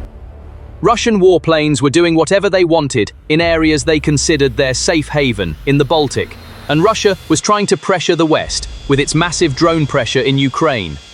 But everything changed dramatically in an instant. Here's how. At the end of July, Stockholm announced that it would integrate the latest variant of the AIM-120, the C-8, worth $3.5 billion, into its Gripen fleet, and at the same time accelerate the program to transfer hundreds of RB-99s, the old AIM-120Bs, that had been waiting in hangars for years to Ukraine. So, how might Russia be affected by these developments, with Sweden turning the Baltic sky into Ukraine's air defense shield? Sweden's AIM-120C8 modernization may appear to be a technical upgrade that fundamentally disrupts the Baltic air balance, but there is a multi-layered strategic plan behind it. The new C8 variant provides approximately 40 kilometers of additional range compared to its predecessor, the C7, and almost entirely covers the launch and escape zone that Russian Su-30/35 fleets have considered safe when departing from Kaliningrad. For example, the distance from the eastern coast of the Baltic to Stockholm is 430 kilometers, and from Gotland to St. Petersburg is 320 kilometers. A Gripen carrying C8, with its low-altitude climb profile, can patrol right in the center of this corridor without refueling. Russian pilots now begin receiving high-probability engagement warnings in the cockpit before even approaching firing range. This not only increases the likelihood of aircraft loss, but also accelerates the rate at which expensive Kinzhal or Kh-31 cruise missiles are expended. For Moscow, with limited munition stocks, this makes the dilemma of going deep or launching from a distance and retreating quickly even more costly with each sortie. The second critical factor, as important as technical power, is electronic warfare immunity. The C8's digital guidance unit neutralizes the noise cloud techniques created by Kibini IJ jamming pods, thanks to its mixed waveform and steerable antenna scanning pattern. Target updates are transmitted every second of flight via the Gripen's Link 22 data link to the ERI AEW&C radar, NATO's common air picture, and the sensor fusion of Patriot PAC-3 batteries. Russian ECM pods are few in number, maintenance-intensive, and already operating at limited capacity. As a result, their operational rhythm breaks down when forced into narrowband jamming. The passive scanner modules of Sweden's Coast Guard radars, which will be modernized in 2024, also increase the signal consistency of this network. Even after a missile is launched, the tracking and illumination signal is not interrupted, and Russian pilots lose the comfort of fire and forget. The Gripen concept's road-to-air tactic directly exploits the logistical weaknesses of the Russian aerospace forces. Thanks to the standard 6-minute takeoff and 12-minute rearming times achieved by Saab engineers on a 400-meter asphalt strip, more than 20 temporary runways in Finland and Sweden can be randomly activated, leaving the Russian A-50U early warning axis in a complex and unpredictable missile trap. The already limited number of A-50U platforms have neither the personnel nor the spare parts chain to maintain a 24-hour watch in the Western Baltic. The geographical circle is also narrowing. As Finland prepares its F-35 squadrons for deployment, the island of Gotland is closing off the low-altitude shadow corridor favored by Russian Su-34s using the Erie radar flying Sentinel concept. Transporting new S-400 batteries to Kaliningrad is bringing Moscow into a high-cost, low-sustainability spiral due to the logistical risk of HMR's ER range, the defensive vulnerability of the Suwalki corridor, and rising foreign exchange costs. Long-range R-37M or K-77M stocks are currently prioritized for the Ukrainian front. Any missile production plans to be shifted to the Baltic will be postponed, increasing the unit cost by 18% annually due to the volatility of the ruble-yuan exchange rate. But Stockholm's agenda does not stop there. The second pillar of the strategy involves transferring RB-99 AIM-120B stockpiles to Ukraine. In accordance with the third-party transfer provisions of the Pentagon's July 31st document, hundreds of RB-99 Raytheons rusting in Swedish hangars are entering the revision line and being made compatible with NASAM's Block 2 launchers. Russia was facing an increasingly dire situation in Ukraine. The Russian army reached a deadlock in its ground operations. It also failed to achieve any results at sea. Its only hope was to wear down Ukraine with drone attacks, and it almost succeeded. Russia launched a record 6,400 drones and missiles in July, and Patriot stockpiles were reaching alarm levels. But the Patriots arrived first. Then, with a single agreement, a powerful missile chain exchange from Sweden began. And this is changing the entire war equation. Timing is critical here. This move is being made at a time when Russian airspace violations are increasing along the entire Baltic Black Sea line, and 6,400 drones and missiles have been launched by Russia in Ukraine. It is claimed that in closed briefings by the Ministry of Defense, it was noted that, when the newest missiles arrive, our RB-99 stock will be taken out of active service. The RB-99 is the modernized version of the AIM-120B, which operates under the Swedish code. Although classified as second generation under Western standards, this munition can still pose a significant threat to Shahed-derived drones, Kh-59 cruise missiles, and even low-altitude Su-25 attack aircraft, thanks to its active radar seeker and practical strike radius of approximately 55 kilometers. Sweden's intention to redirect two-thirds of its approximately 1,500 RB-99s to a new ally, namely Ukraine, under a stock transfer protocol, is no longer a secret. The economic equation behind this decision is straightforward. As the C-8s arrive, the RB-99s will remain idle in storage. Their shelf life will shorten, and each maintenance cycle will create chronic budget pressures. At regional cabinet meetings in Oslo, Copenhagen, Vilnius and Riga, the view that it is better to put them to use on the front lines than let them rot on cold shelves was voiced loudly. According to Stockholm's budget briefing, the total amount allocated for C-8 integration is $800 million. Of this, $350 million will be covered by US domestic production subsidies, and $200 million by R&D loans from the European Defence Fund. Thus, Sweden will not have to take cash out of its coffers when donating the RB-99s. Accelerated delivery for early transition to modern inventory has also been added to Washington's approval document. Kiev's contribution to this package will be minimal. German and Dutch grant funds will cover a significant portion of the transportation, coding, and adaptation costs. The remainder will be covered by the US's 2025 Sustainment Assistance Program. The picture emerging for Ukraine points to an increasingly tough defense struggle. A total of 6,400 unmanned aerial vehicles and cruise missiles fired by Russia throughout July 2025 were reported by the Ukrainian Military Intelligence Agency as a firing tempo beyond tactical limits. This figure was supported by over 200 Shahed 131/136s, nearly 180 Kh-101 cruise missiles, and more than 50 Caliber missiles in just 1 month. The gaps in Ukraine's air defense map, particularly in the mid-altitude layer, have become much more visible in this new wave of attacks. While Patriot PAC-3 MSE batteries can intercept hypersonic threats at high altitudes, such as the Kinzhal and Caliber, the layer transition points between mid- and low-altitude layers remain vulnerable. This is where the strategic value of the RB-99 stockpile becomes clear.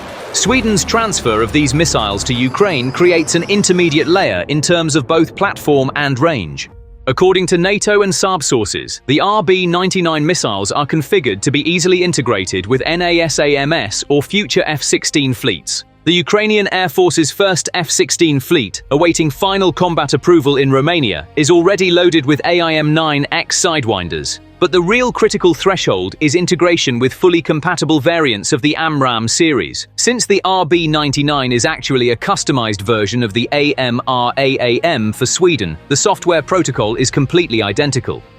Thanks to weapon platform compatibility packages called doc files shared by Saab with Ukrainian engineers, full synchronization can be achieved with only 3,700 lines of source code and 4 in-house test flights. This reduces the software certification process, which normally takes 6 months, to as little as 6 weeks. This means that Ukraine will theoretically be able to launch RB-99/AMR-AAM variants from F-16 by September 2025.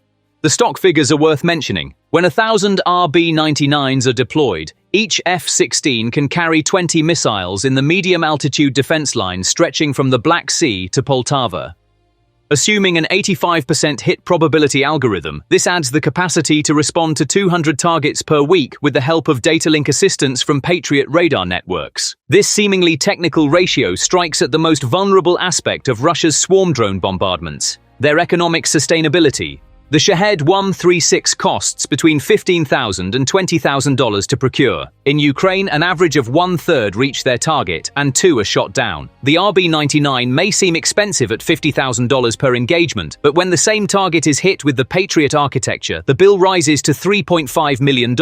Thus, the RB-99 takes over the Patriot's role in the mid-altitude window for emergency takeoff and heavy bombardment, reducing missile costs by 98%. This scenario is even more problematic for the Russian side. As the safe passage rate for Shaheds declines, the Kremlin is forced to increase trade-off prices with Iran instead of boosting production.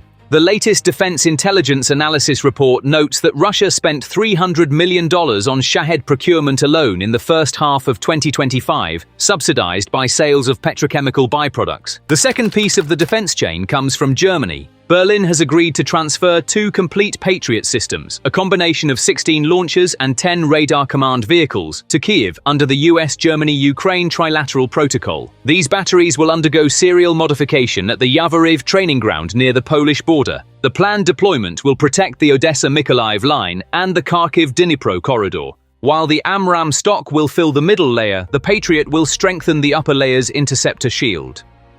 Although the cost-benefit analysis discussed by the German Interior and Defense Committee raised the objection that the RB-99s will run out of range while the Patriots wait in Polish skies, the Federal Chancellery passed the decision, citing the Scandinavian strategic share of the AMRAAM swap. Berlin's calculation is twofold. First, as Ukraine's qualified air defense weakens Russia's motivation to target energy infrastructure, Europe's gas-electricity fluctuations will remain stable. Second, once the Patriot batteries are withdrawn from German territory, modernization will be prioritized with the TLVS/Patriot hybrid system taking their place by 2028. On the technical front, the Gripen C/D fleet is the backbone of the operation. Saab's design, which has been in development for over 30 years, stands out with its ability to take off and land on short runways, low radar cross-section, electronic warfare pods embedded in a composite fuselage, and most importantly, NATO Link 16 data link. It may seem small compared to huge programs such as the F-16 Block 70, which is being discussed for sale to Turkey, or the F-35 ordered by Poland. But in the Baltic theater, being small is an advantage. Gripen's real weapon is its network-centric combat capability. The aircraft's JDAM data link pod can combine what the ground radar cannot see, what a Visby corvette's passive sensor detects, and even the electro-optical fragments collected by a Finnish ground-based passive listening station into a single screen. This network creates a complete kill web matrix for the AMRAAM C8. When the missile is launched, the pilot can turn without having to cut the illumination line to the target, transferring guidance information to a peer aircraft. This multi-pronged system leaves the Kaliningrad-based Su-30 SM pairs with a narrowing maneuvering corridor, because even if they evade radar, another node will detect their signature.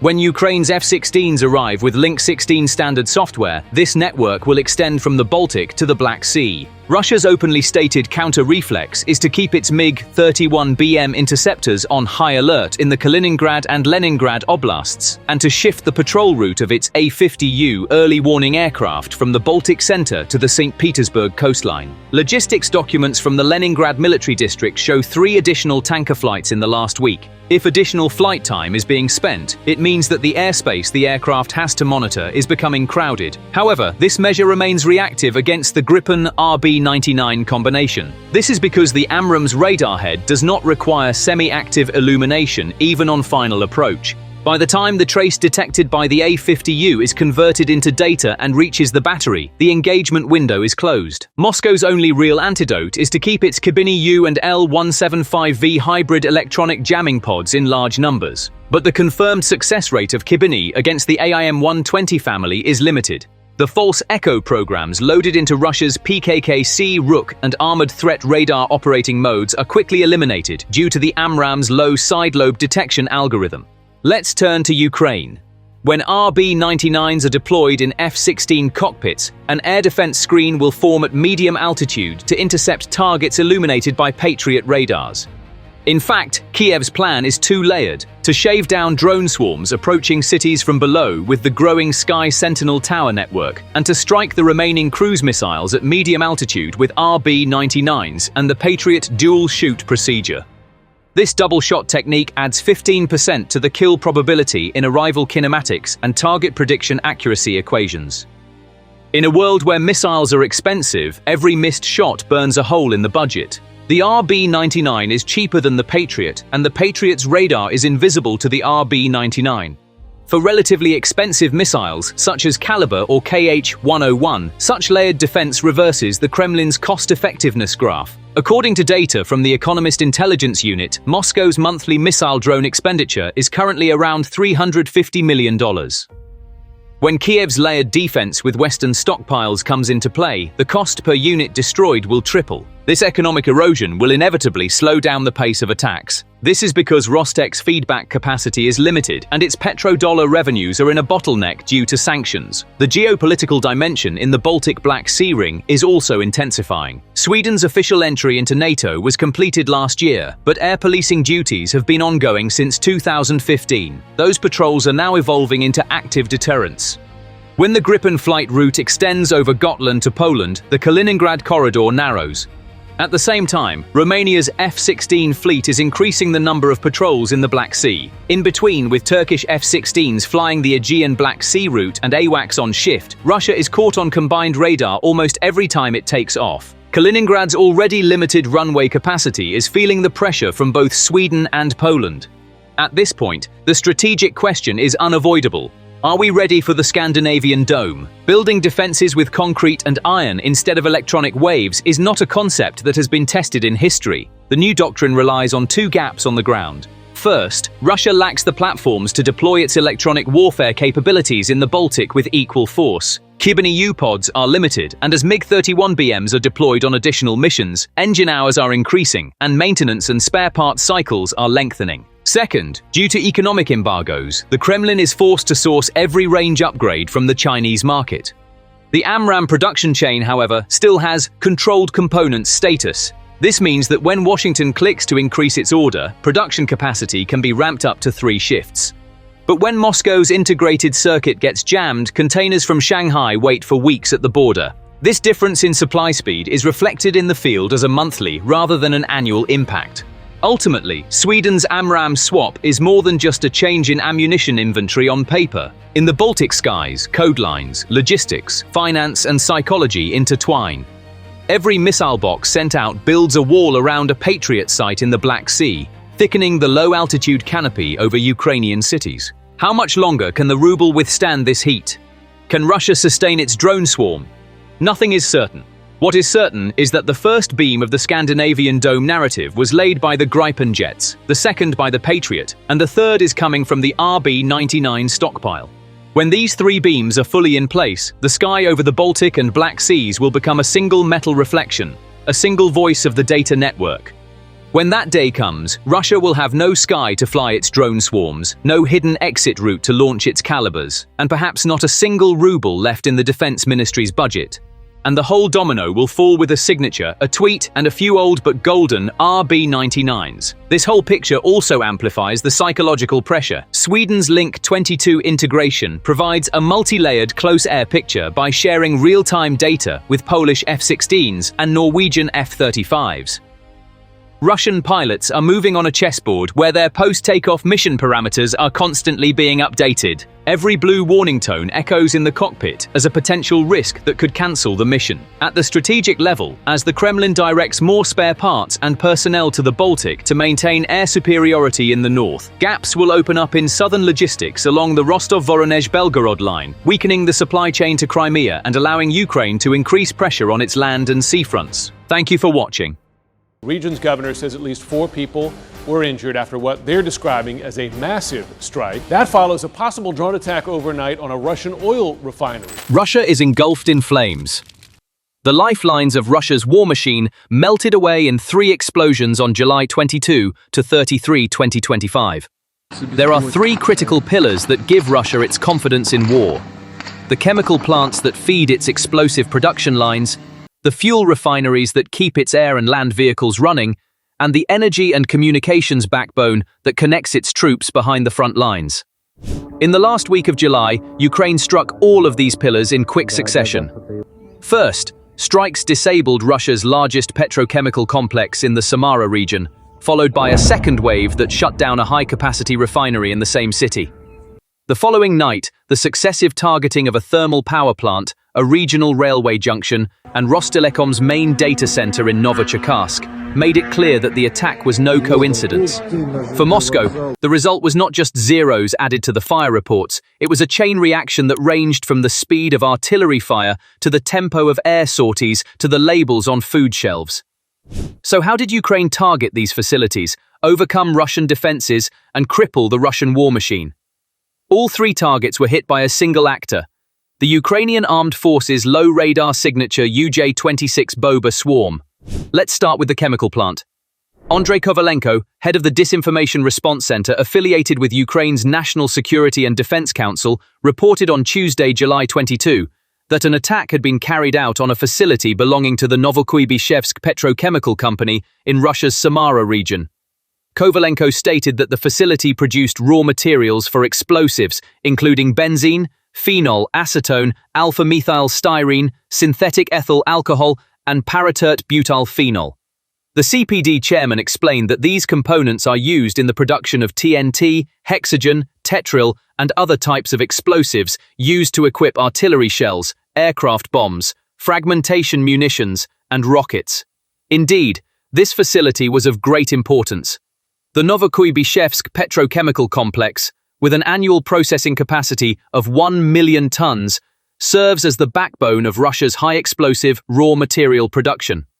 Aromatic hydrocarbons such as benzene and phenol enter nitration reactors here, undergo several stages of processing, and are transformed into precursor components of TNT and RDX. These intermediates are shipped to filling lines in the Urals, where they form the explosive content of 122 and 152 mm artillery shells.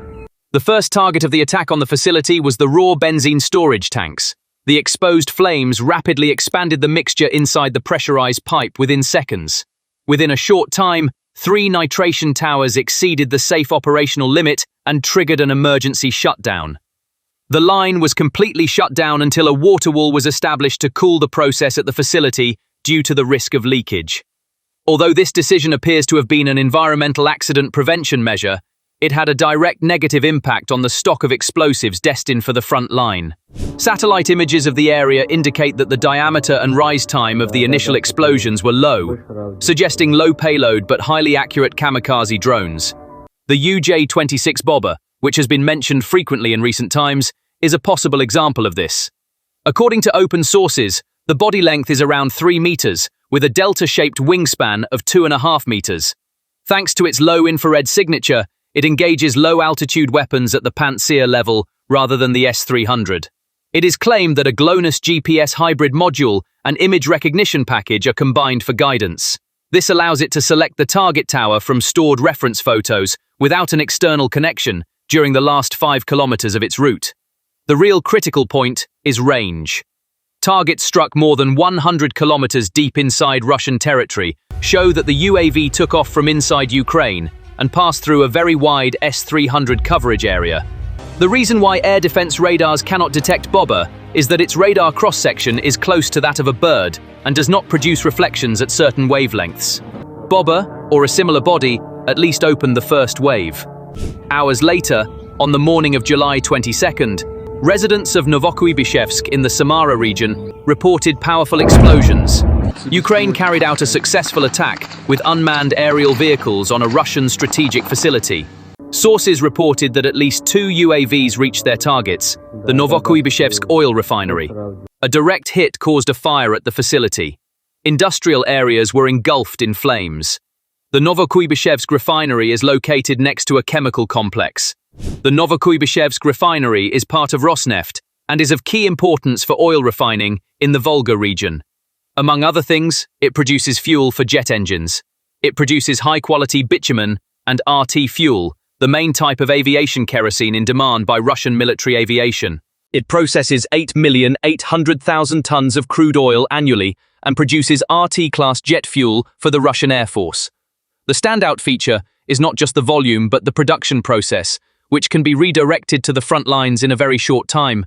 This means that the thousands of tons of kerosene stored here can be transported to Engels Air Base or the helicopter landing pads in Voronezh within a day if needed.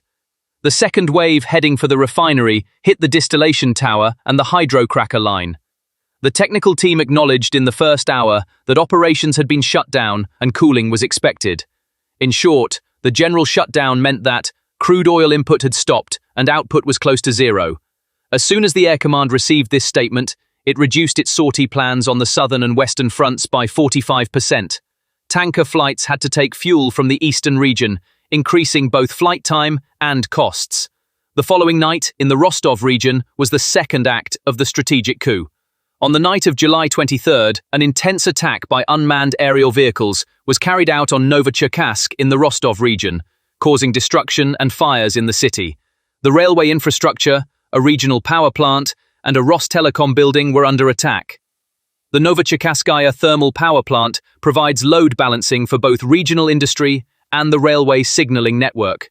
Around midnight, Russian media reported that pieces of the allegedly downed UAVs had caused a fire in the center of Novocherkassk. According to the Russians, explosions also occurred near the Novocherkasskaya thermal power plant.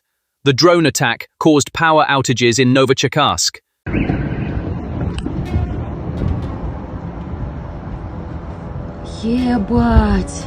A single drone carrying a 75-kilogram payload halved Russia's combat capability for a few seconds.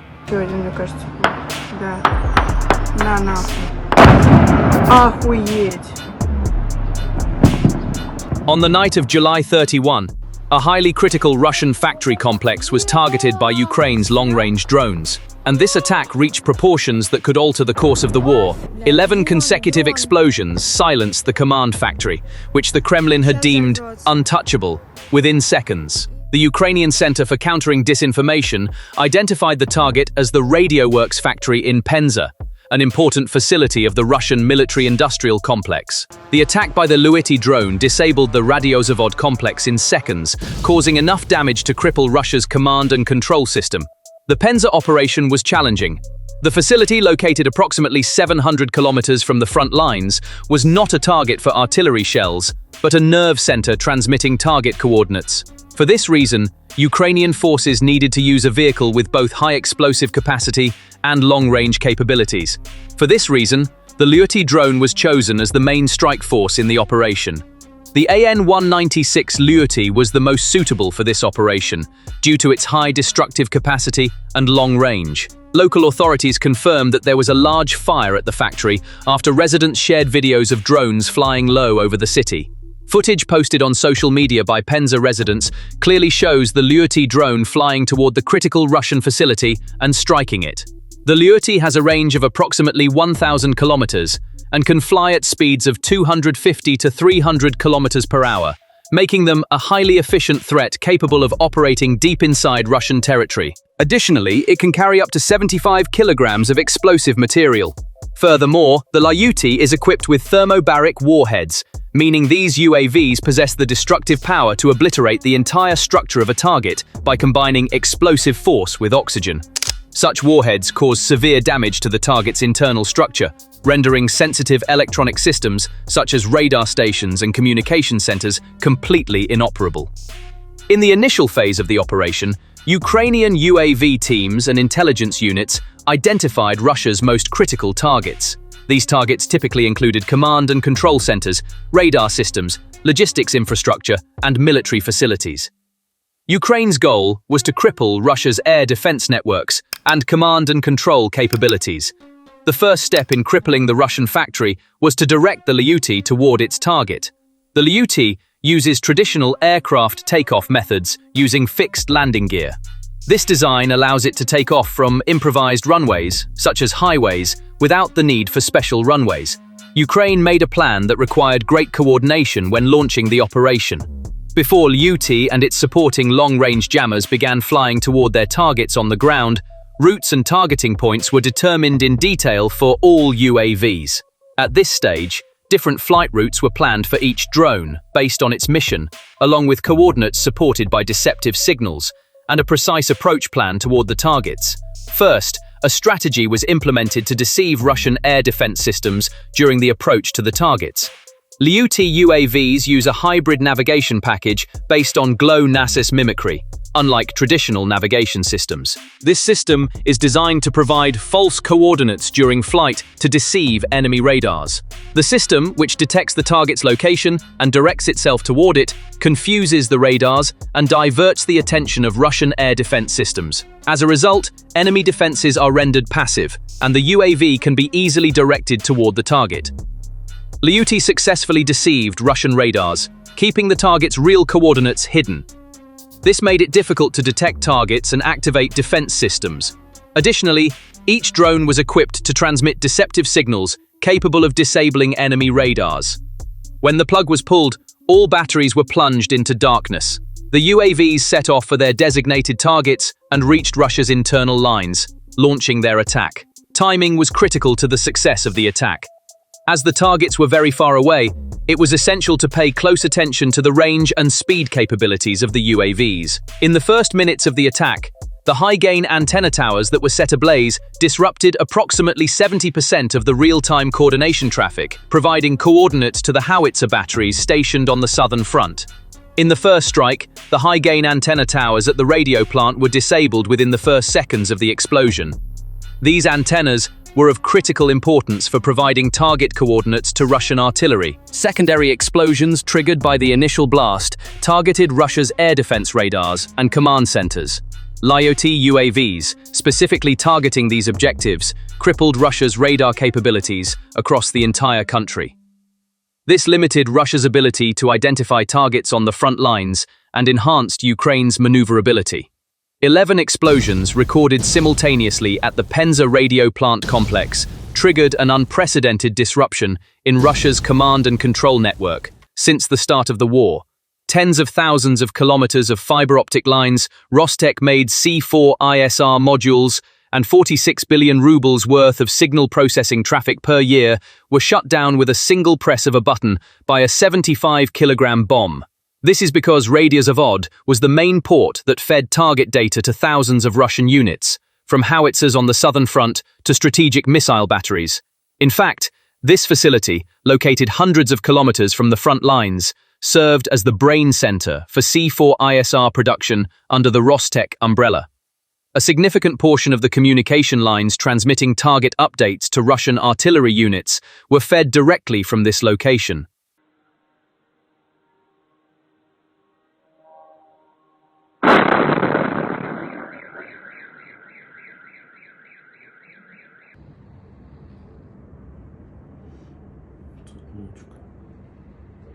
The Russian Federation is burning, and this time it's for real. This is not a metaphor, but a real-time map of fires across the country. On the same night, Ukrainian drones targeted an industrial nerve center that runs the length of Russia with surgical precision.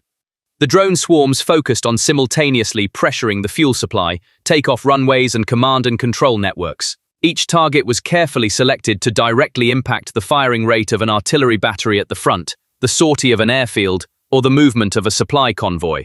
The first reports of explosions came from Lipetsk. Explosions near the military airfield in the area caused short-term chaos in the airspace. Although local authorities initially reported a fire in a motor vehicle depot, open-source Sentinel-2 data and images from the site showed that the incident affected Yak-130 training jets and Su-34 maintenance shelters. The Su-34s departing from there were typically tasked with carrying Kh-29, Kh-59 tactical cruise missile packages toward Kharkiv. Damage to 3 points of the runway infrastructure led to takeoff restrictions. Subsequent information from Ryazan revealed that the situation was far more extensive. A fire broke out around the city's large oil refinery.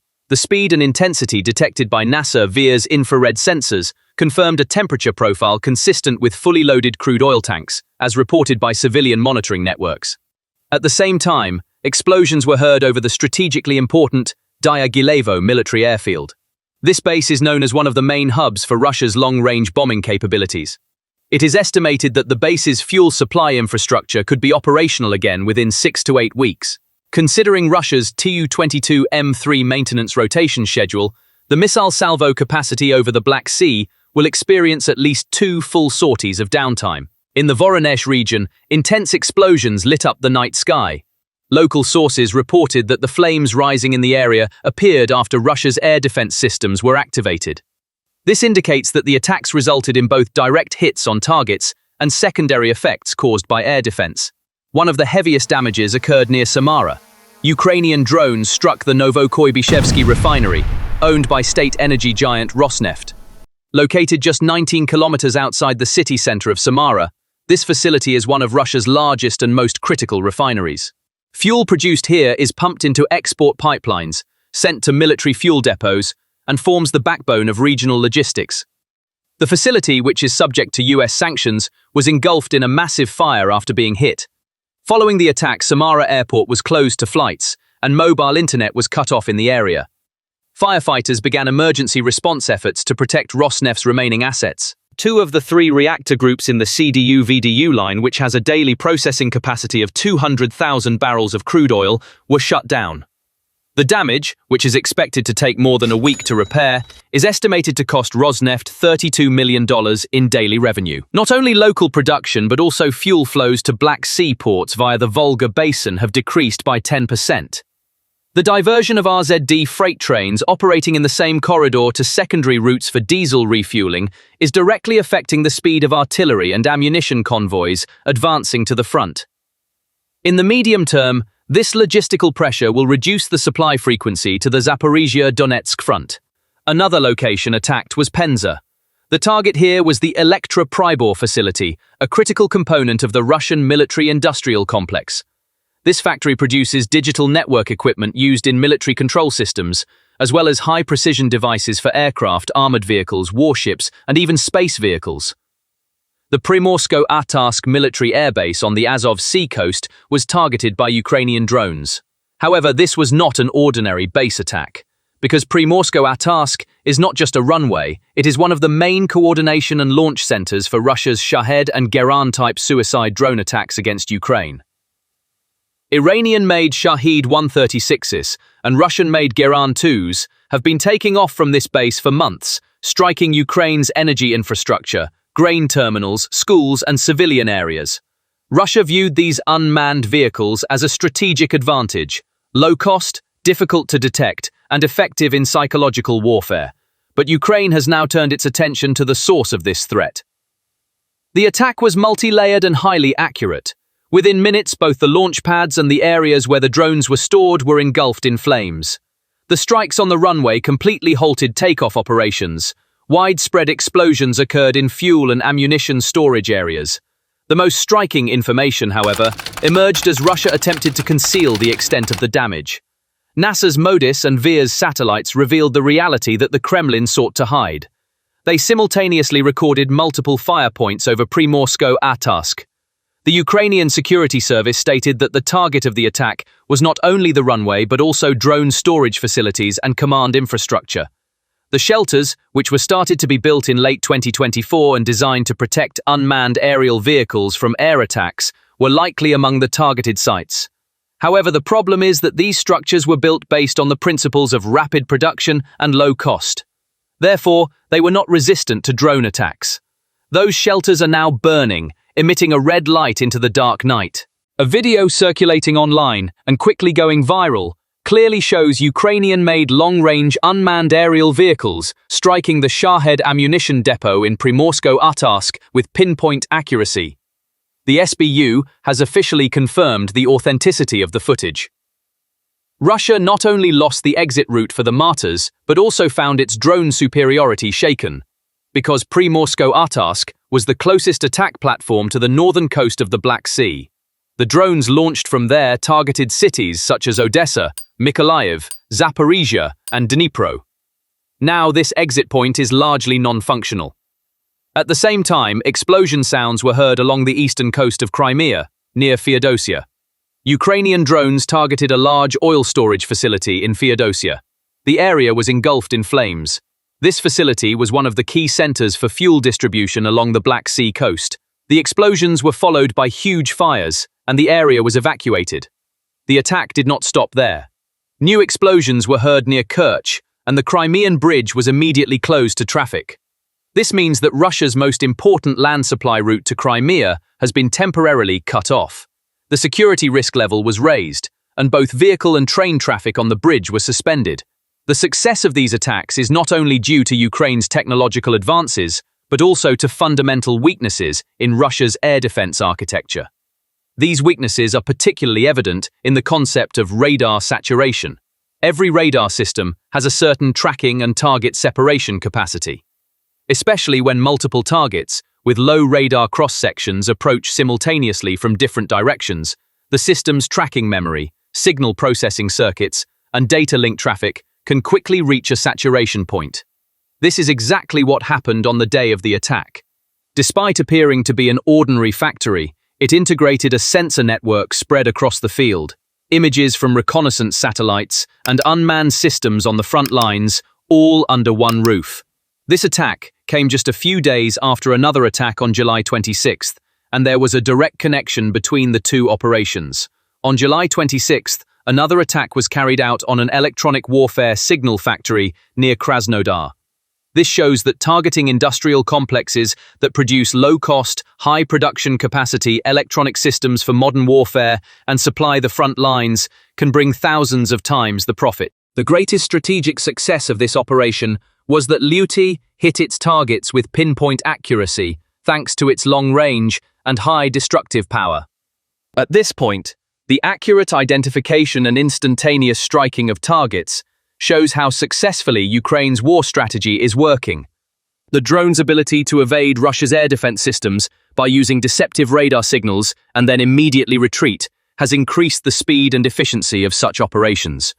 These attacks demonstrate the evolution of Ukraine's strategies and how unmanned aerial vehicles such as Lyuty can play a transformative role in warfare. It is expected that Ukraine will use more UAVs in the coming period to target military infrastructure. Additionally, the strategic advantage provided by Lyuty UAVs will strengthen Ukraine's position in the ongoing conflict. While drones destroyed Russia's electronic infrastructure, they also seriously weakened Russia's air defense umbrella. In short, Kiev's cost calculation is quite simple. With a single drone costing $30,000, More than a communication artery worth billions in rubles was vaporized. The disruption caused by the shutdown of a single factory has consigned the doctrine of the rear is secure to history and provided the first direct evidence of Kiev's command and control fragmentation strategy, which it has been talking about for months. When the critical importance of Radio Zavod is reflected in figures, the picture is even more striking. With an annual budget of 46 billion rubles, the facility produced signal processors, SATCOM modules, and multiband tactical terminals that served as a nerve center for the Southern Military District's fire support network. The Kiev administration is thus presenting the Penza attack as proof of its thesis that the rear is no longer secure. Kovalenko, head of Ukraine's disinformation response team, said, "Static command centers are the weakest link in modern warfare. New ones can be set up when they are hit, but the delay in the chain of command cannot be recovered."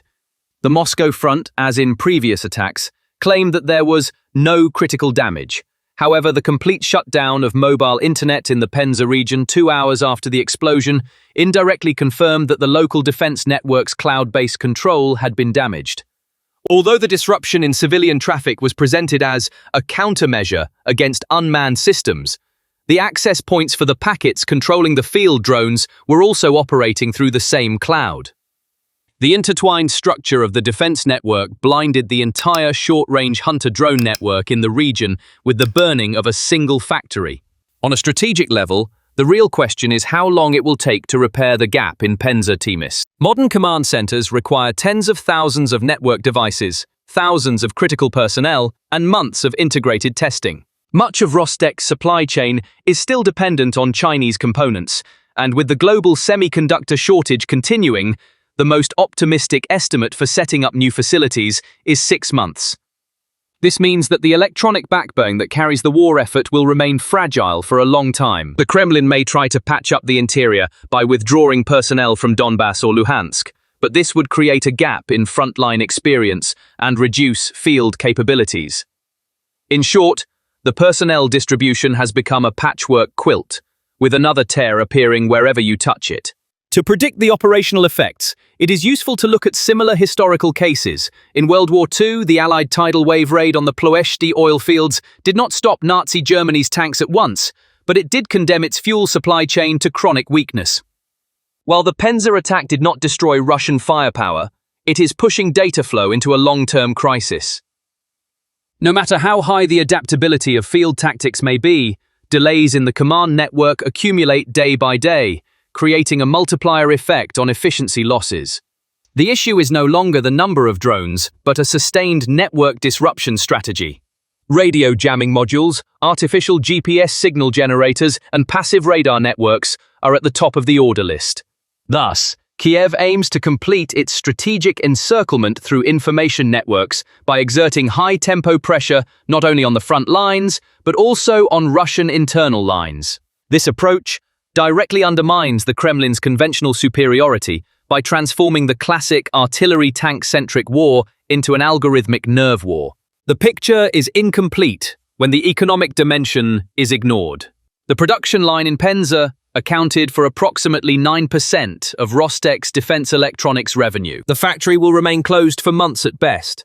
Even if it returns to full capacity, the lost contracts will not be recovered. This situation will also put pressure on Russian defense export figures, as potential buyers have already begun questioning supply chain guarantees. Countries seeking electronic modernization packages, particularly in the Middle East and Asia, are demanding factory capacity and delivery schedules before considering Russian offers. A complex with its doors burned down is being labeled high risk in Excel spreadsheets. In future projections, a map of Penza-like nodes is becoming critical. Kiev intelligence has identified 13 command facilities stretching to the Ural line. 2 of these also host the main server clusters for ammunition planning algorithms. An attack on any of these centers would open unexpected gaps in the fire regime in different parts of the front.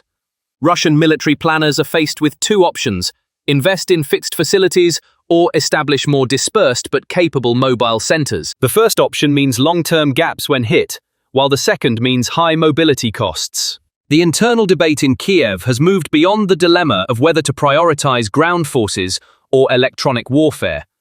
The current understanding is that the troops on the ground can only achieve sustainable progress through a robust campaign to demoralize the enemy.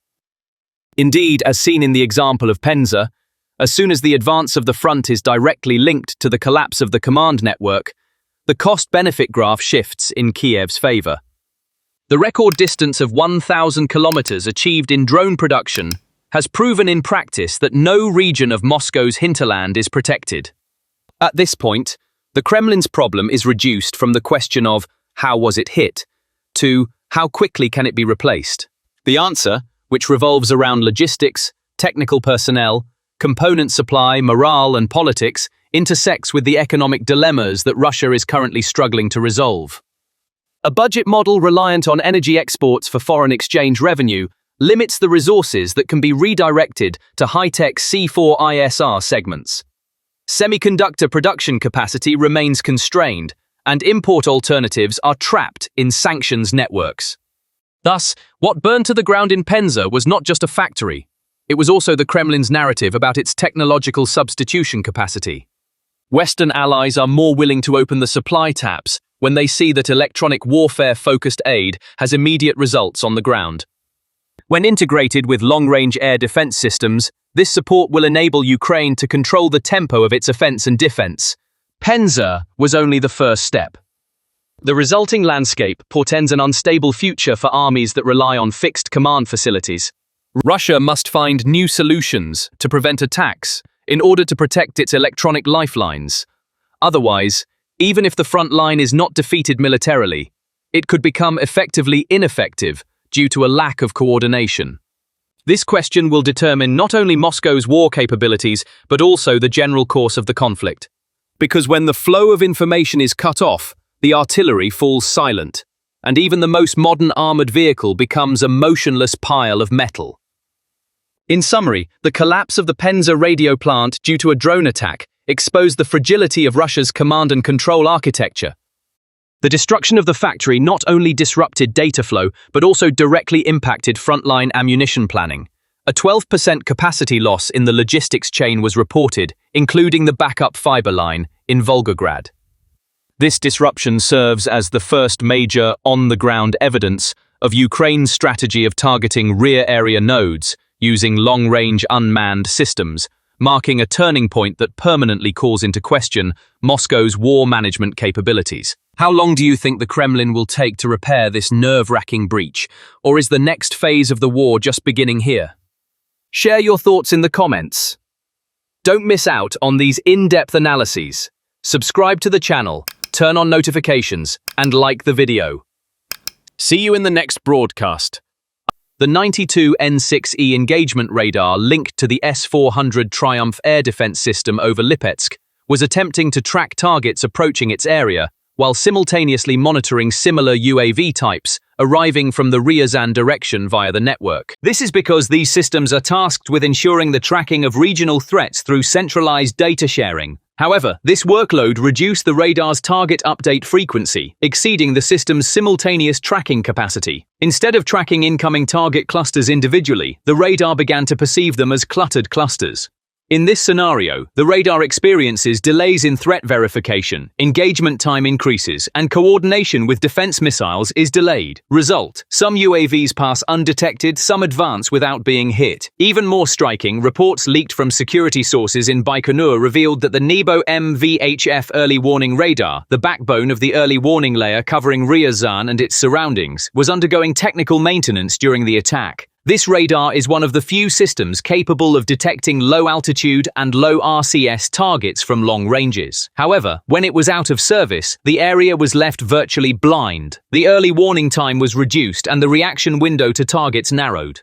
Russia's air defense system still relies heavily on fixed radar nodes and fixed missile batteries. While this structure provides advantages in covering large areas, it creates disadvantages in the face of flexible attack scenarios. This is because fixed nodes are planned according to geographically fixed threats. However, Ukraine is testing and exceeding the horizontal spread limits of the radar network by sending swarms of UAVs to different provinces simultaneously. In particular, the simultaneous targeting of regions such as Lipetsk, Ryazan, Samara, and and Voronezh in recent attacks forced the Russian defense network to redistribute its resources internally. However, since this redistribution could not be done instantly, some areas remained relatively blind. This is what makes Ukraine's strike multiple targets simultaneously strategy so effective. We must also mention the impact of these effective results on Russia. In particular, the destruction of the Novokubashevsky refinery owned by Rosneft in Samara triggered a chain reaction of crises in Russia's domestic fuel supply. The fire at the fuel facility in the port of Feodosia brought fuel supplies for maritime transport in Crimea to a standstill. These developments caused an abrupt price shock of approximately 10% in the domestic energy market denominated in rubles. The price cap mechanism linked to Brent crude oil was temporarily suspended by Moscow to control the sudden surge. This marks one of the rare instances where the Kremlin temporarily abandoned its price control regime in the domestic market. Supply restrictions have begun at fuel stations in some regions, and a quota system has been introduced for transportation companies. We must also mention the impact of the attacks on the front lines. The most noticeable change is observed in the salvo patterns of Shahed-Garand-type unmanned aerial vehicles, UAVs. According to log data from electronic warfare and air defense systems along the front line, there has been a sudden decrease in attacks carried out by these UAVs in groups of 6 or 7 over 3 consecutive nights. According to the latest findings, the number of salvos has dropped to 4. This indicates that Russia is experiencing disruptions in both its production capacity and launch rhythm. The attacks also disrupted Russia's diesel fuel supply to the front line via the Volga route. This caused disruptions, particularly in the supply of heavy armored transport vehicles and ammunition.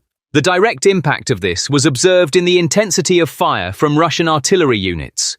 Russian units, which were previously able to fire between 7,000 and 9,000 artillery shells per day, have been forced to reduce this number to an average of 6,000 over the past few weeks. A noticeable slowdown in artillery activity has been observed in hotspots such as Tokmak, Avdiivka, and Kremena. Ukrainian defense forces have begun to turn this situation into immediate tactical advantages by exploiting gaps in counter-battery fire. Another significant development, no less important than the tangible effects, is the reduction in strategic air threats. The targeting of facilities housing Tu-22M3 heavy bombers, such as the Dyagilevo airbase in Ryazan, not only damaged the platforms but also disrupted flight planning.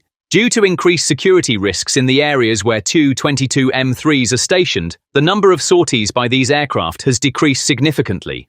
This situation has led to a noticeable decline in the long-range threat capability of Kh-22 supersonic cruise missiles. During this process, Ukraine's air defense forces have been able to use their resources more efficiently by shifting from constant alert to a lower-intensity strike-and-wait cycle.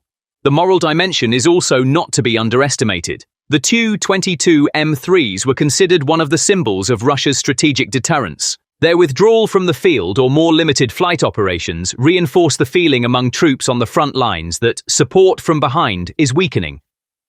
From the Kremlin's perspective, UAV attacks are causing not only military but also political fractures. The Kremlin's long-standing narrative that the war is far from us, the threat is at the front, is beginning to lose its credibility among the Russian people. According to the latest Levada Center poll, the percentage of those who believe that Ukrainian attacks cannot reach Moscow or the interior regions has dropped from 44% to 32% in just a few months. This 12-point drop is more than just a single blow to confidence. It signals a shift in perception on the home front. Because now the Russian people see that the war is not just on television screens, but can be felt right outside their doors. Explosions in regions previously considered safe, such as Samara, Ryazan, and Lipetsk, prove that the concept of a rear no longer exists. People are realizing that the war is not confined to Donbass but is being fought in refineries, airports, and drones flying over their neighborhoods. This awareness is breaking the propaganda effect and reducing trust in official statements. The attacks are changing not only the public's attitude but also that of local authorities. Governors and regional officials, who used to make statements entirely in line with the Kremlin, have now begun to direct criticism toward the center, albeit cautiously. One of the most prominent examples of this trend was the statements made by Samara Governor Dmitry Yardashkin. After the UAV attack on the Novokubashevsky refinery, the fact that the fire could not be brought under control for 6 hours drew public criticism. Yardashkin attributed this delay to a lack of logistical equipment and insufficient emergency response vehicles. This was an indirect reference to the Ministry of Defense and the Federal Crisis Response Structure. Yardashkin's statement is not isolated. Similar statements about infrastructure deficiencies and slow central assistance have been increasingly heard in press releases by officials in the Voronezh, Belgorod, and Kursk regions in recent months. This shift in rhetoric points to a loosening of the Putin regime's vertical structure of governors who speak on orders. These cracks in the lower tiers of the vertical pyramid could make the fragility of central authority more visible, especially as the war drags on. The real threat these developments pose to the Kremlin is not the loss of control, but the loss of the illusion of control. This is because political stability in Russia is fueled not only by security, but also by the perception of security. The fact that the public viewed the war as a distant issue allowed the regime to operate with ease. However, now the public is hearing about attacks on the ground and realizing that local leaders are unable to cover up Moscow's shortcomings. This fault line has the potential to turn into a socio-political fault line, not just a military one. As a result, the meaning of tonight's offensive is clear in the strategic picture of the war. Ukraine has moved beyond the defense-counter-defense equation and entered a phase of deep offensive targeting the enemy's sources of power and capabilities in a systematic manner. Every refinery hit, every runway closed, breaks a cog in the wheel. As these cogs come loose, Moscow's heavy metal army faces the risk of becoming immobilized. In short, Kiev is no longer turning the tables by hunting drones in the sky, but by destroying them before they take off. This reversal will inevitably slow down the firing rate of artillery, tanks, and rifles on the front lines by increasing the strain on the logistics chain. Thank you for watching. Russia is a country at war, but it is not only fighting on the Ukrainian front. It is also at war on two other major fronts within. The first is the economy. This is not difficult to predict. But the second is a direct indication of Putin's weakness, and this leads us to a tragic move for Putin. Putin now travels with mobile anti-drone systems. This week, Putin was caught on camera traveling with his close protection, carrying what appeared to be a Yolka anti-drone missile that can be fired from the shoulder. But this was far from a show or a demonstration. Ukraine's drone attacks had forced Putin to travel with a mobile defense system escort. In short, the second front was the loss of confidence in the army and defense systems among all Russians, including Putin. So, what connection could there be between the economy, Yolka launchers, and Putin? It is clear that Russia is facing its worst economic crisis in recent times. As the ruble exchange rate hit 79.7, Moscow fell into silence. When news broke that the Trump administration would grant a 10-day final objection period for its new sanctions package, a sharp sell-off began on the stock market. Just 11 minutes after the news, the exchange rate hit the 82 mark. Reuters ran the headline, "Ruble melts 4%. At the same time, a short Victory Day rehearsal video published in other global media sources announced that Putin's close protection had been caught walking around with what appeared to be a Yolka anti-drone missile fired from the shoulder. Russian mid-altitude air defense systems such as Buk M1 or Tor M2 were completely ineffective against low-signature, high-maneuverability, Mavic-based FPVs. This helplessness forced Putin to make this move. Yolka is a specialized kinetic interceptor designed to neutralize enemy unmanned aerial vehicles without the need for explosive warheads. Instead, it uses high-speed collisions to disrupt the structural integrity of its targets. This method is likened to the shoot-and-forget principle of portable air defense systems. The system's compact design and ease of use allow frontline soldiers to deploy it with minimal training, making it a practical tool for dynamic battlefield conditions. The integration of artificial intelligence for target detection and tracking, combined with its extraordinary speed and maneuverability, is said to provide a high success rate in combat. Of course, this would have provided Putin with a low-level defense, but showing weakness would have cost Russia dearly. When Putin's close protection was seen with the Yolka anti-drone launcher, which appears to be shoulder-fired, the country was instantly convinced that it was defenseless on both the currency and air defense fronts. This is because each unit of the Yolka costs $60,000, and every 1% drop in the ruble's value, according to Defense Ministry projections, vaporizes 600 million rubles. While the Ministry of Finance was under pressure to allocate an additional 120 billion rubles to the armament budget before the end of the year, under the heading of emergency appropriations, oil revenues had already shrunk by 9% on a monthly basis in June due to successive attacks on refineries in Rostov, Volgograd, and Tuapse. Ural's crude oil continued to hover around the 63 per barrel mark. As the currency weakened, every ruble spent by the Kremlin on missiles, radar systems, and imported microelectronics in foreign currency was draining the budget at an increasingly higher rate. If the ruble crosses the 85 threshold and remains there, domestic bond demand could collapse, and targeted asset swaps targeting public deposits may be needed to defend maturing OFZ coupons. At this point, the concept of mandatory anti-drone bonds began to be mentioned loudly behind the scenes. In other words, what was being discussed on paper as a security measure was, in practice, a model of domestic borrowing that would lead to direct cuts in payrolls.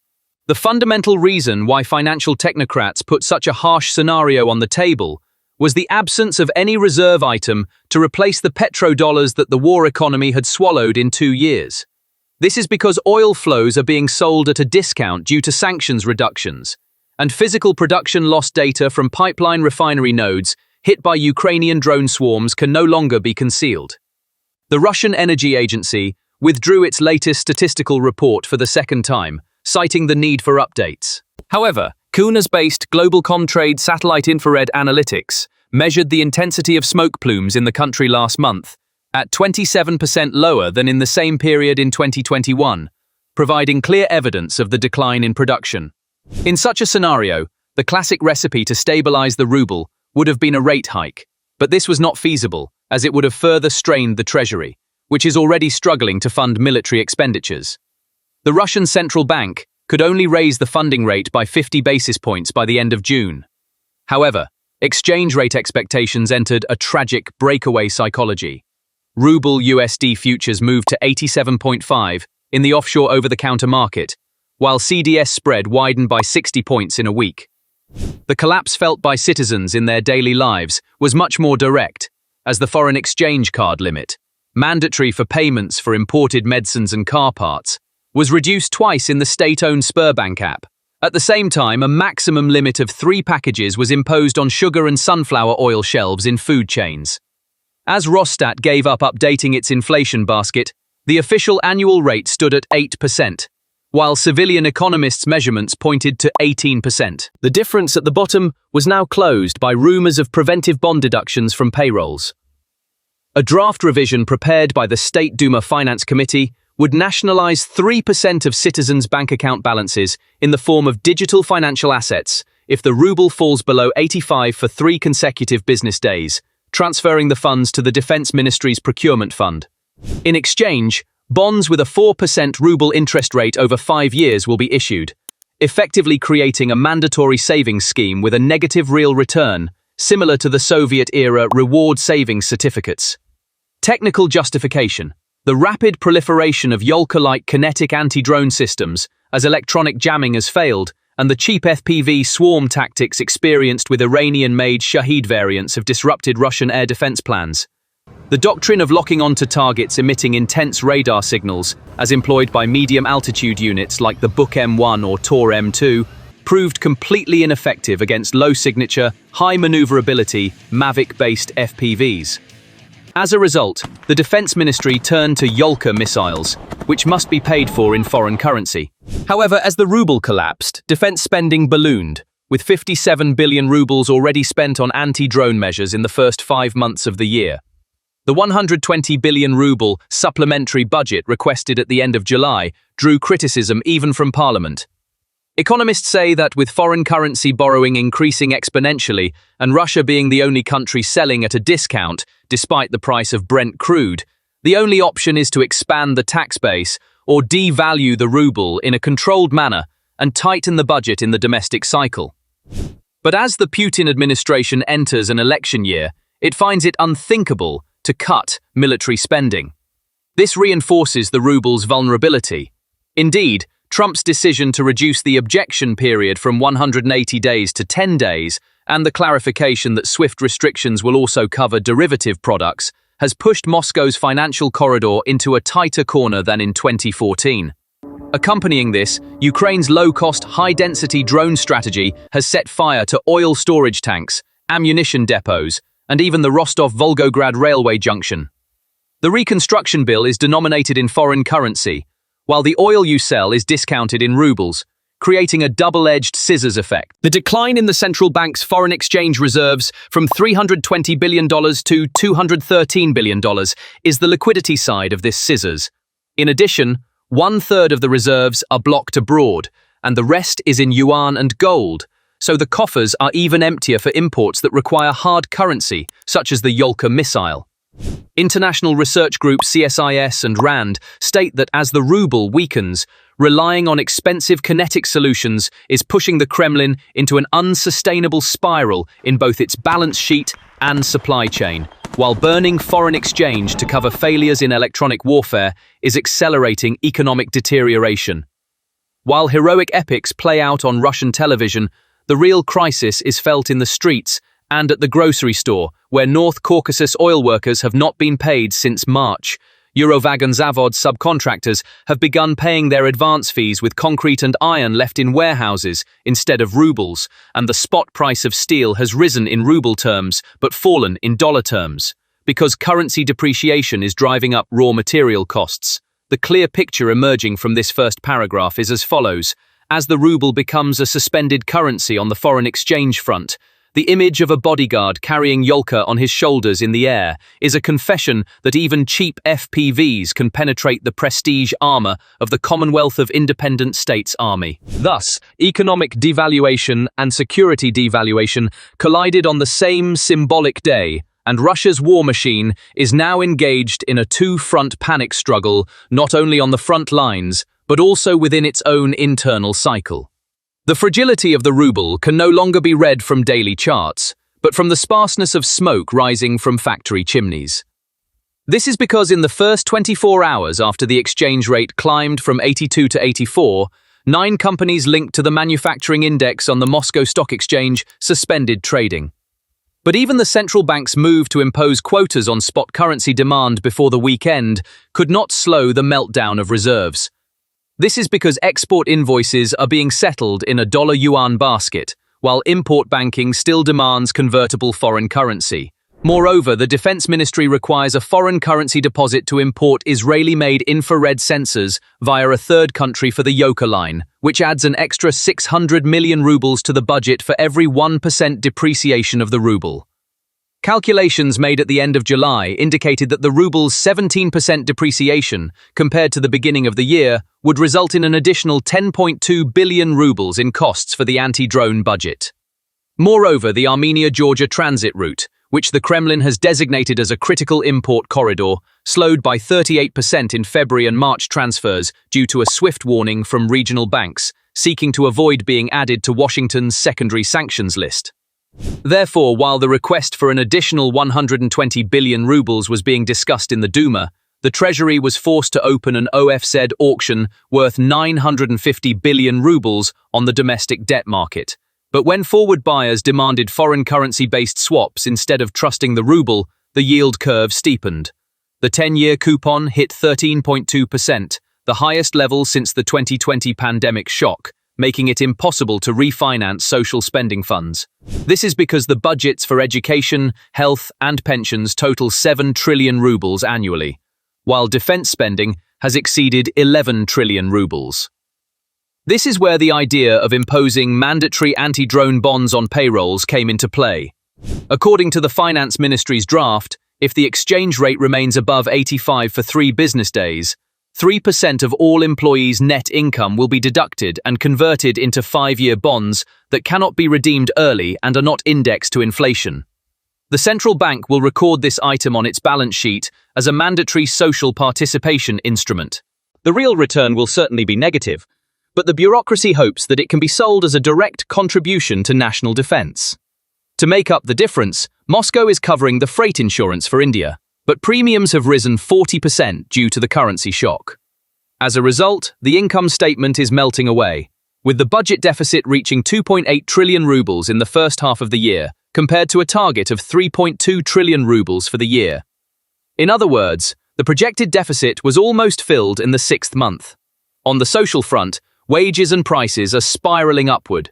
The St. Petersburg municipality has raised public transportation fares for the 2nd time this year.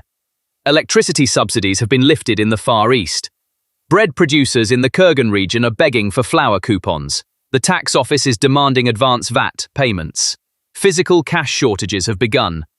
Airport currency exchange offices in Siberia have hung signs saying they have no dollars.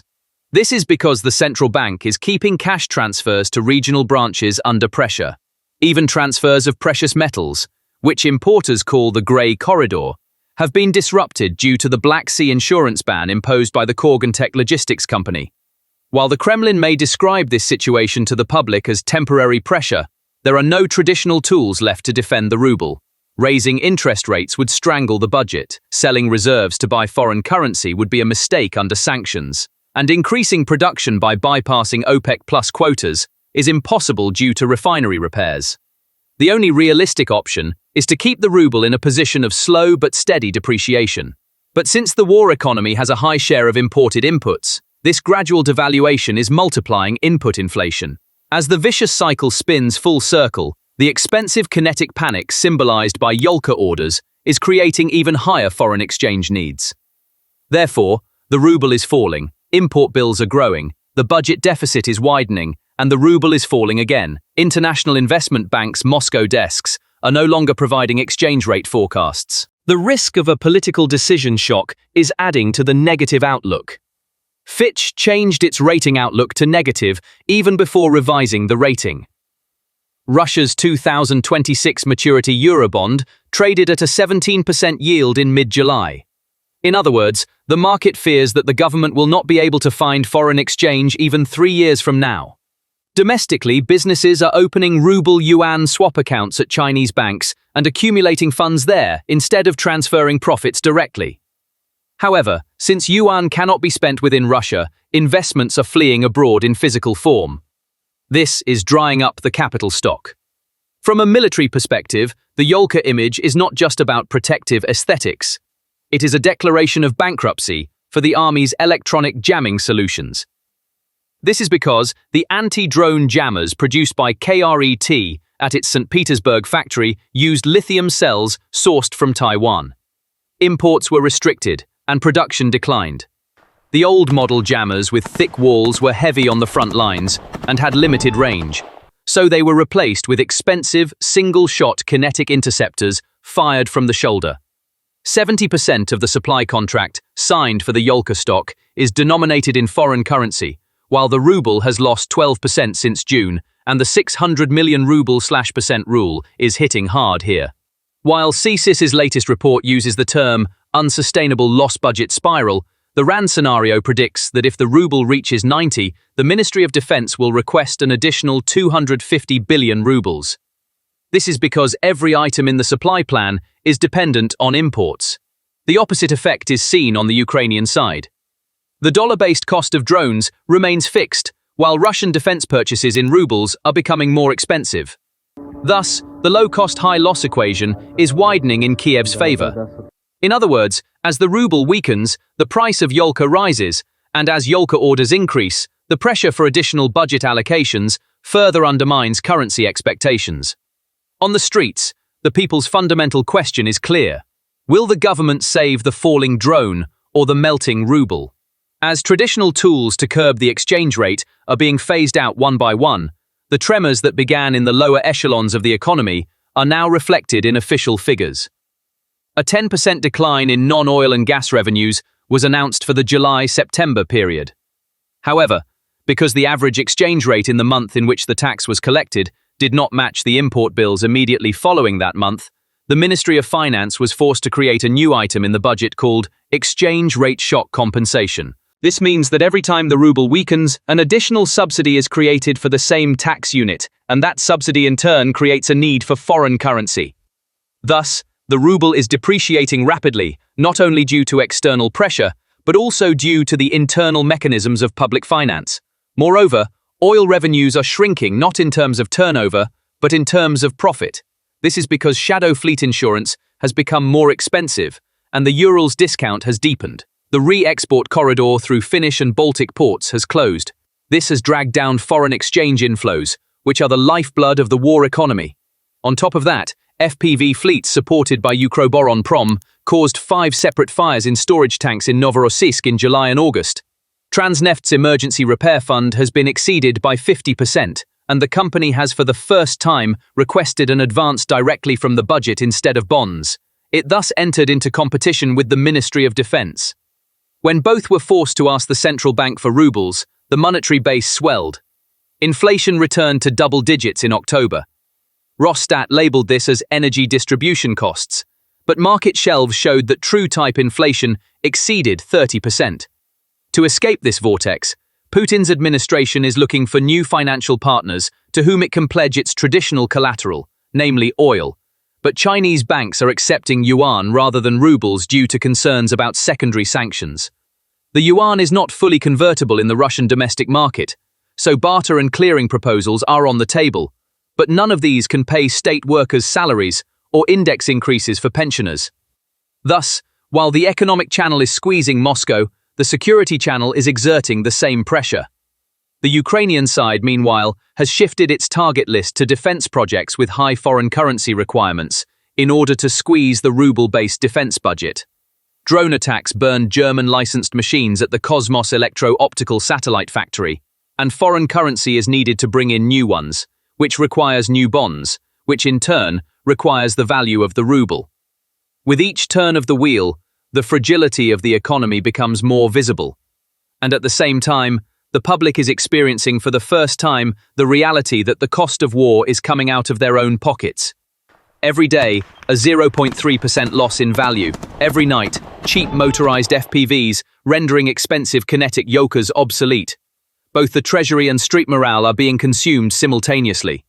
As the line between financial collapse and defense deficit blurs, the Kremlin can no longer answer a single question. If the money runs out, what will protect the sky? If the sky falls, who will care about the ruble's value? This question will likely echo loudly in Putin's ears, spreading from the streets of Russia to the inner chambers of the Kremlin. Thank you for watching. Putin's missile arsenal exploded in his face in just one night. Every Kh-101 and every Kinjal that the Kremlin launched into the sky as a show of force is now worthless with a single signature from Trump. Because of the $3.5 billion AIM-120 Amariam package approved by the Pentagon on July 31st. This order provides Ukraine with not just a few boxes of missiles, but thousands of new missiles. Ukrainian air defenses will now be able to launch thousands of additional AMRAAMs from both F-16 cockpits and ground-based NASAMS launchers. This overnight closure of the ammunition gap is forcing Russia into an expensive dilemma. Will it escalate the salvo, risking its front lines and budget, or slow down the pace and lose psychological pressure? Each AMRAAM represents a single line of code and explosive mixture capable of stopping a Russian H-101 cruise missile fired from 1,000 kilometers away, a Kinjal hypersonic strike, or dozens of Shahed drones. Moreover, the cost of shooting down a single H-101 has now risen to tens of thousands of dollars for Ukraine and hundreds of thousands for the Kremlin. Additionally, while the Link 16 network feeds hit-and-run coordinates from Patriot radars to F-16 cockpits in seconds, Russian Su-35s are still forced to carry half-loaded R-77 missiles. The new production batches, referred to as Lot 39 and Lot 40, are increasing both the number and capabilities of the missiles. In the C-8D variant, the radar seeker antenna has switched from narrowband to smart wideband modulation, catching the algorithms of Russian jammers off guard, which assume the signal-to-noise ratio is constant. As the jamming signal increases, the missile narrows its search cone, cuts off false echoes, and stays on course to the real target, even at ranges exceeding 160 kilometers, with a probability of hitting the core within a 2.5-meter circle. This renders the Russian H-101's low-altitude evasion maneuver ineffective. The missile is still coming, and the radar is still locked on. The same seeker head operates without detecting Patriot or Sentinel radars, as it enters Pitbull mode after launch and finds its own target. AMRAAM Pitbull break away. When the pilot is turning after firing, the missile's own radar head kicks in, eliminating the need for a data link. The Ukrainian pilot does not need to look back. Even if the enemy target escapes, the missile's intelligent EC section predicts the deviation. A software update to the AMRAAM's global navigation system enables AI-assisted target prediction. The missile calculates the high escape probability corridor by learning the target's statistical maneuver archive from previous engagements. This data is displayed in the pilot's cockpit. The R-37M will dive under the aircraft and reduce speed. The ideal intercept window is 14 seconds. The pilot's decision time is reduced and the maneuver is clearer. The law is simple. As the data grows, the missile becomes smarter, and as it becomes smarter, enemy maneuvers become meaningless. The Ukrainian pilot can open the throttle and break away immediately after making the firing announcement. The thermal trail left behind does not interfere with the approach parameters automatically calculated by the missile. This freedom turns cruise missile hunting from a game of cat and mouse into an engineering routine. This is critical in night missions and against sub-cloud cruise missiles. Russian forces had caused difficult moments for Kiev's air defense in the winter months with their H-101 and Kh-555 missiles, which they sent from low altitudes over the Volga corridor using a stealth approach tactic. Now, placing an F-16 100 km beyond a low-flying cruise missile or maintaining duplicate stocks of NASAMS with a range of 30 to 40 km from the ground means the same ammunition can be used, simplifying logistics. The order list does not only include fighter jets. Land-based JDAM-ER kits are also being supplied from the same shipment. This expands the medium-altitude umbrella that forms the lower layer of the Patriot PAC-3. JDAM-ER, with its ceiling of 40 kilometers and a range of 45 to 50 kilometers, converts tracking data from Kiev's early warning sensors into kinetic solutions in just a few seconds. The stockpile sharing also renders the question of which one shot down the target irrelevant. If the Patriot radar detects an H-22, it can transfer firing authority to an F-16 patrolling 200 kilometers away, if necessary. This flexibility pushes Russia's missile program into a dilemma of whether to attack from the ground or the air, as the Kremlin now has to overcome 2 defense lines per missile. The expansion of the Link 16 network is perhaps the most critical step in the order in terms of military diplomacy. 10 years ago, it would have been impossible for a Patriot radar to detect an H-101 and transmit the data to an E-3 Sentry early warning aircraft and then to the MFD of an F-16. Now, with the MIDS JTRS terminal, this is possible in a matter of seconds. This allows the Link 16 terminal, which is part of the F-16AB upgrade package, to send target data from the Patriot PAC-3 radar or E-3 Sentry early warning aircraft to Amraham in an encrypted package. In other words, while a Patriot battery in Ukraine is scanning Kharkiv, an F-16 that has taken off from Odessa can receive the information that Kh-22 is moving toward this geographical reference. When the missile data is processed in the cockpit, the launch accept code will activate even if the pilot does not have a line of sight. This makes Russia's Level 1 strategic bombing package, H-22, H-101, Kinjal, vulnerable to being struck by F-16s or NASAMS using a shared stockpile. This takes air defense from above the city and moves it into a moving balloon in the sky. Russia is now struggling to maintain its planned open corridor route on the map because F-16 patrols, which take up as much space in the sky as a balloon, can close the open corridor in seconds. The ongoing energy infrastructure attacks have also been forced to reduce frequency because the high-tempo hit-and-run tactics are disrupting Allied signal chains. Raytheon's Tucson line is preparing a new shift schedule. The system's annual capacity of 1,600 bodies is being increased to 2,200. The first delivery is planned for the first quarter of 2026. 560 missiles will arrive in crates labeled Ukraine, with the rest distributed around the world. This number may sound abstract. Let's put it more concretely. Russia can launch an average of 30-40 high-speed missiles or drones in one night. And the period when Ukraine's stocks woke up every night with an 80% reduction is coming to an end. As ammunition becomes more abundant, the command center's hesitation over whether to expend missiles on a target diminishes, and Moscow's large salvo strategy loses its cost-effectiveness. If the salvo grows, the AMRAAM stockpile can still keep up. If it shrinks, the Kremlin's psychological pressure disappears. In both scenarios, Kiev wins because it establishes balance not in terms of cost, but in terms of missile flexibility. Another factor as important as the ammunition equation is pilot training. The Lot 40 AMRAMs include a USBMS, Unified Simulation Bus Messaging Module, for training with real-time missile flight data in F-16 simulators. This means that every missile that rolls off the production line in Tucson automatically generates digital twin data, which responds to the Ukrainian pilot's shots in the simulation cabin and calculates the target deviation line. In this way, mission doctrine is taught without spending real ammunition. Hitting Russia's Kinjal hypersonic missile with a conventional air-to-air missile is still theoretical, but the US Air Force's Silver Shield exercise showed that if the correct altitude energy window is captured, there is a high probability of interception.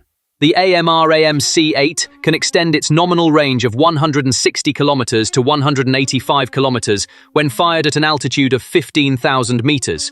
The approach cone to a hypersonic target is narrow, but there is a chance of interception during the climb phase when the target is most vulnerable. Ukraine's advantage is that its F-16s have direct access to NATO software manuals. The Ramstein software update package used by Poland and Romania has been made available to Kiev under a security cooperation license. This allows the OFP, Operational Flight Program, file loaded onto the F-16 to be updated to the same version as the US NATO cycle.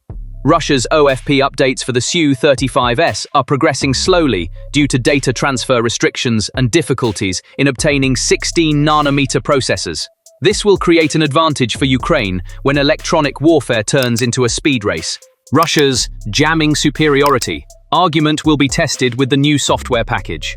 AMRAAM-D uses an elastic detection window to resist electronic countermeasures. When jammer output increases, signal analysis dynamically narrows, and independent target echoes are filtered out. The Kibany U and L-4108 pods in the Kremlin's inventory are fixed threshold dependent, and the MiG-31K, which launches Kinjal missiles, risks acting as a continuous beacon for AMRAAM even if it activates its jamming pod while returning home at high speed. This presents Moscow with the high-speed, high-visibility dilemma. Let's look at Russia's response. Moscow has been trying to increase production of the R-77-1 in recent months, but component bottlenecks at KTRV facilities continue. Due to air-to-air stock shortages, Su-35S patrols have been reduced to a 2R-77-1 plus 2R-73 configuration, whereas the ideal package is 4R-77-1.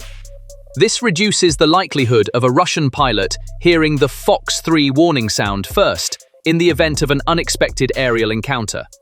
The AMRAAM's 160 km lob range exceeds the 120 km launch accept threshold of the Su-35's N011M BARS-R launch radar, allowing Kyiv's F-16s to fire first and disengage.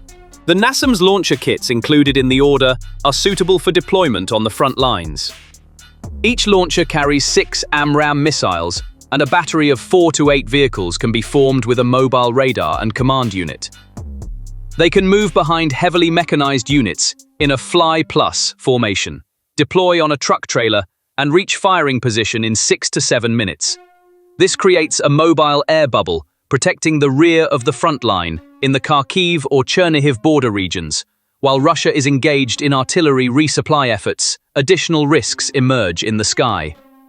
When a cruise missile is hit at low altitude, HIMARS or Storm Shadow systems in reserve behind the terrain can launch counterattacks. Will a ground attack version of the missile be considered? The AIM-120 has shown limited success in land attack tests in the past, but the software for the AMRAAM ground attack mode, launched from the NASAMS launcher, is still in the laboratory stage.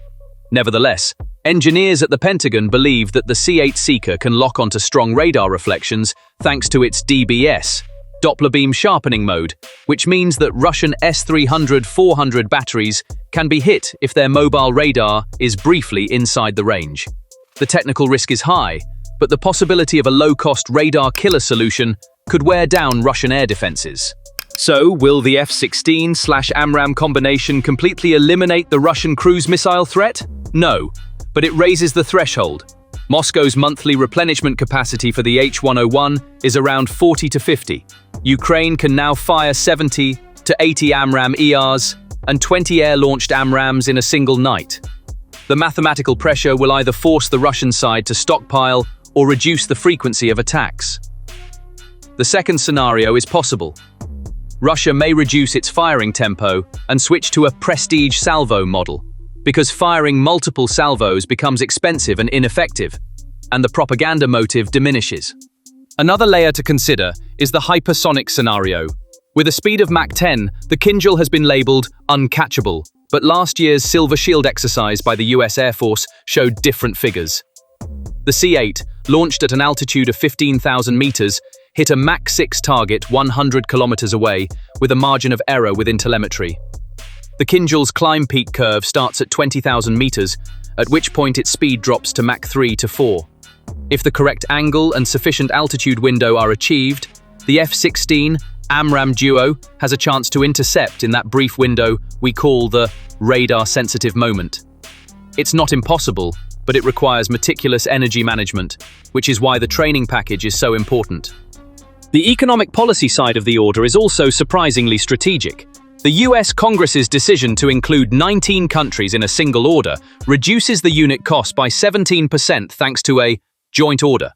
Berlin, Helsinki, Warsaw, Taipei, and Tel Aviv are all receiving the same part number. This gives Kiev a discount and also priority in Europe's powder keg. The first delivery order has been updated according to geographical proximity to the threat. This is a silent but clear message to allies. The places Russia most wants to hit are the first to come under the Patriot umbrella. The Kremlin now faces a new equation. The cost per air salvo is increasing while its impact is decreasing. Previously, an H-101 could cause a power outage in a district of Kiev. From now on, launching the same missile may only result in a detected, shot down report. As the ledger darkens, propaganda fades. Russia sees two options: either escalate salvos and face a cost explosion, or reduce salvos and lose psychological impact. The hit hard, hit fast tactic is being shattered by the Patriot and NASAMS networks. The hit often tactic is leading to stockpile and budget crises. On the other hand, Ukraine still has a critical shortfall in terms of achieving full air superiority: the number of modern aircraft. The first batch is expected to include 20 F-16s, with this number increasing to 32 in the future. While each aircraft can carry 2 long-range and 2 short-range missiles, completing the fleet is essential to achieve the actual coverage volume. But the early arrival of the AMRAAM order gives Ukraine the advantage of having ammunition before the aircraft arrive, filling the depot while pilot training is completed. Fuel and maintenance cycles are also locked into the AMRAAM pool, and parts sharing simplifies logistics. Russia's double hypersonic double drone salvo remains a possibility, but it is expensive. Kinjal is limited, avant-garde is strategic ammunition. Shahed production depends on Iranian and North Korean semiconductors. US-EU export restrictions are felt in every part. AMRAAM stocks, on the other hand, are coming in full force, and new ones are on the way. In other words, no matter how fast Russia fires, its stocks are running out just as fast. No matter how much Ukraine fires, it still has more. As the equation on the air side of the war changes, there will be repercussions on the ground. The increase in AMRAAM stock allows Patriot and NASAMS to be pulled back from the front lines, enabling ammunition depots to be moved to more protected locations, and reducing the risk of logistics routes being hit. Fewer airstrikes mean faster repairs to railway lines and the replacement of HIMARS-damaged railway bridges. As ammunition and fuel transportation speeds up, Ukraine's ground forces gain the capacity to launch a surprise offensive in the fall. From the Kremlin's perspective, the picture is bleak. Its claim to air superiority is eroding day by day, as numerical superiority is being offset by precision strikes. We saw the same math during the Soviet era with the MiG-21 versus Sidewinder era. Numerical superiority was crushed at the threshold of quality. Now, the F-16's cockpit cloud capability and AMRAAM's new radar head are turning the value-effectiveness graph in Ukraine's favor. So, what scenario will Russia face when the Lot 40 delivery is complete? By the end of 2026, Ukraine's air fleet will have 32 F-16s, and its ground defense will have 6 NASAMS battalions. A total of over 1,200 AMRAAMs are projected to be in stock. While Russia is keeping the number of new cruise missiles it has produced under wraps, open-source figures point to around 300-350. This means that Ukraine will have enough low-cost missiles in its arsenal to cover a year's worth of attacks. Even if the effectiveness rate is 100%, it is politically risky for the Kremlin to use up its remaining stockpile, because missiles fired at civilian infrastructure have little strategic value, and send a signal to the world that we are hitting civilians with random missiles. This narrows the scope for propaganda and increases diplomatic isolation. How Ukraine packages this deal is also important. Joint stock, joint defense. The message from the US is that a country officially using NATO-standard missiles just across the border against Russian aviation is being supported. In previous months, during discussions about F-16 training, the question, which country will have NATO pilots firing NATO bullets, was raised. Now, Ukrainian pilots, who complete their training and take their seats, will know that the missiles they fire come from a consortium stockpile. And now let's return to the Kremlin's latest impasse. How many more factions can finance the strategic bombing doctrine? Will they allocate their limited hypersonic stockpile to the front lines or to strategic deterrence? Which semiconductor embargo will they have to circumvent to accelerate Shahed production? On the other hand, the unit cost of AMRAAM is $1.2 to $1.5 million, but it drops with bulk orders. The approximate cost of the package allocated to Ukraine is $700 to $800 million. Instead of directly granting this amount to Ukraine, the West is offering a discount through bulk purchases and providing the remaining difference as a military aid loan. Kiev will repay this over a 10-year period. This softens criticism in the US public that our tax money is being spent on a foreign war.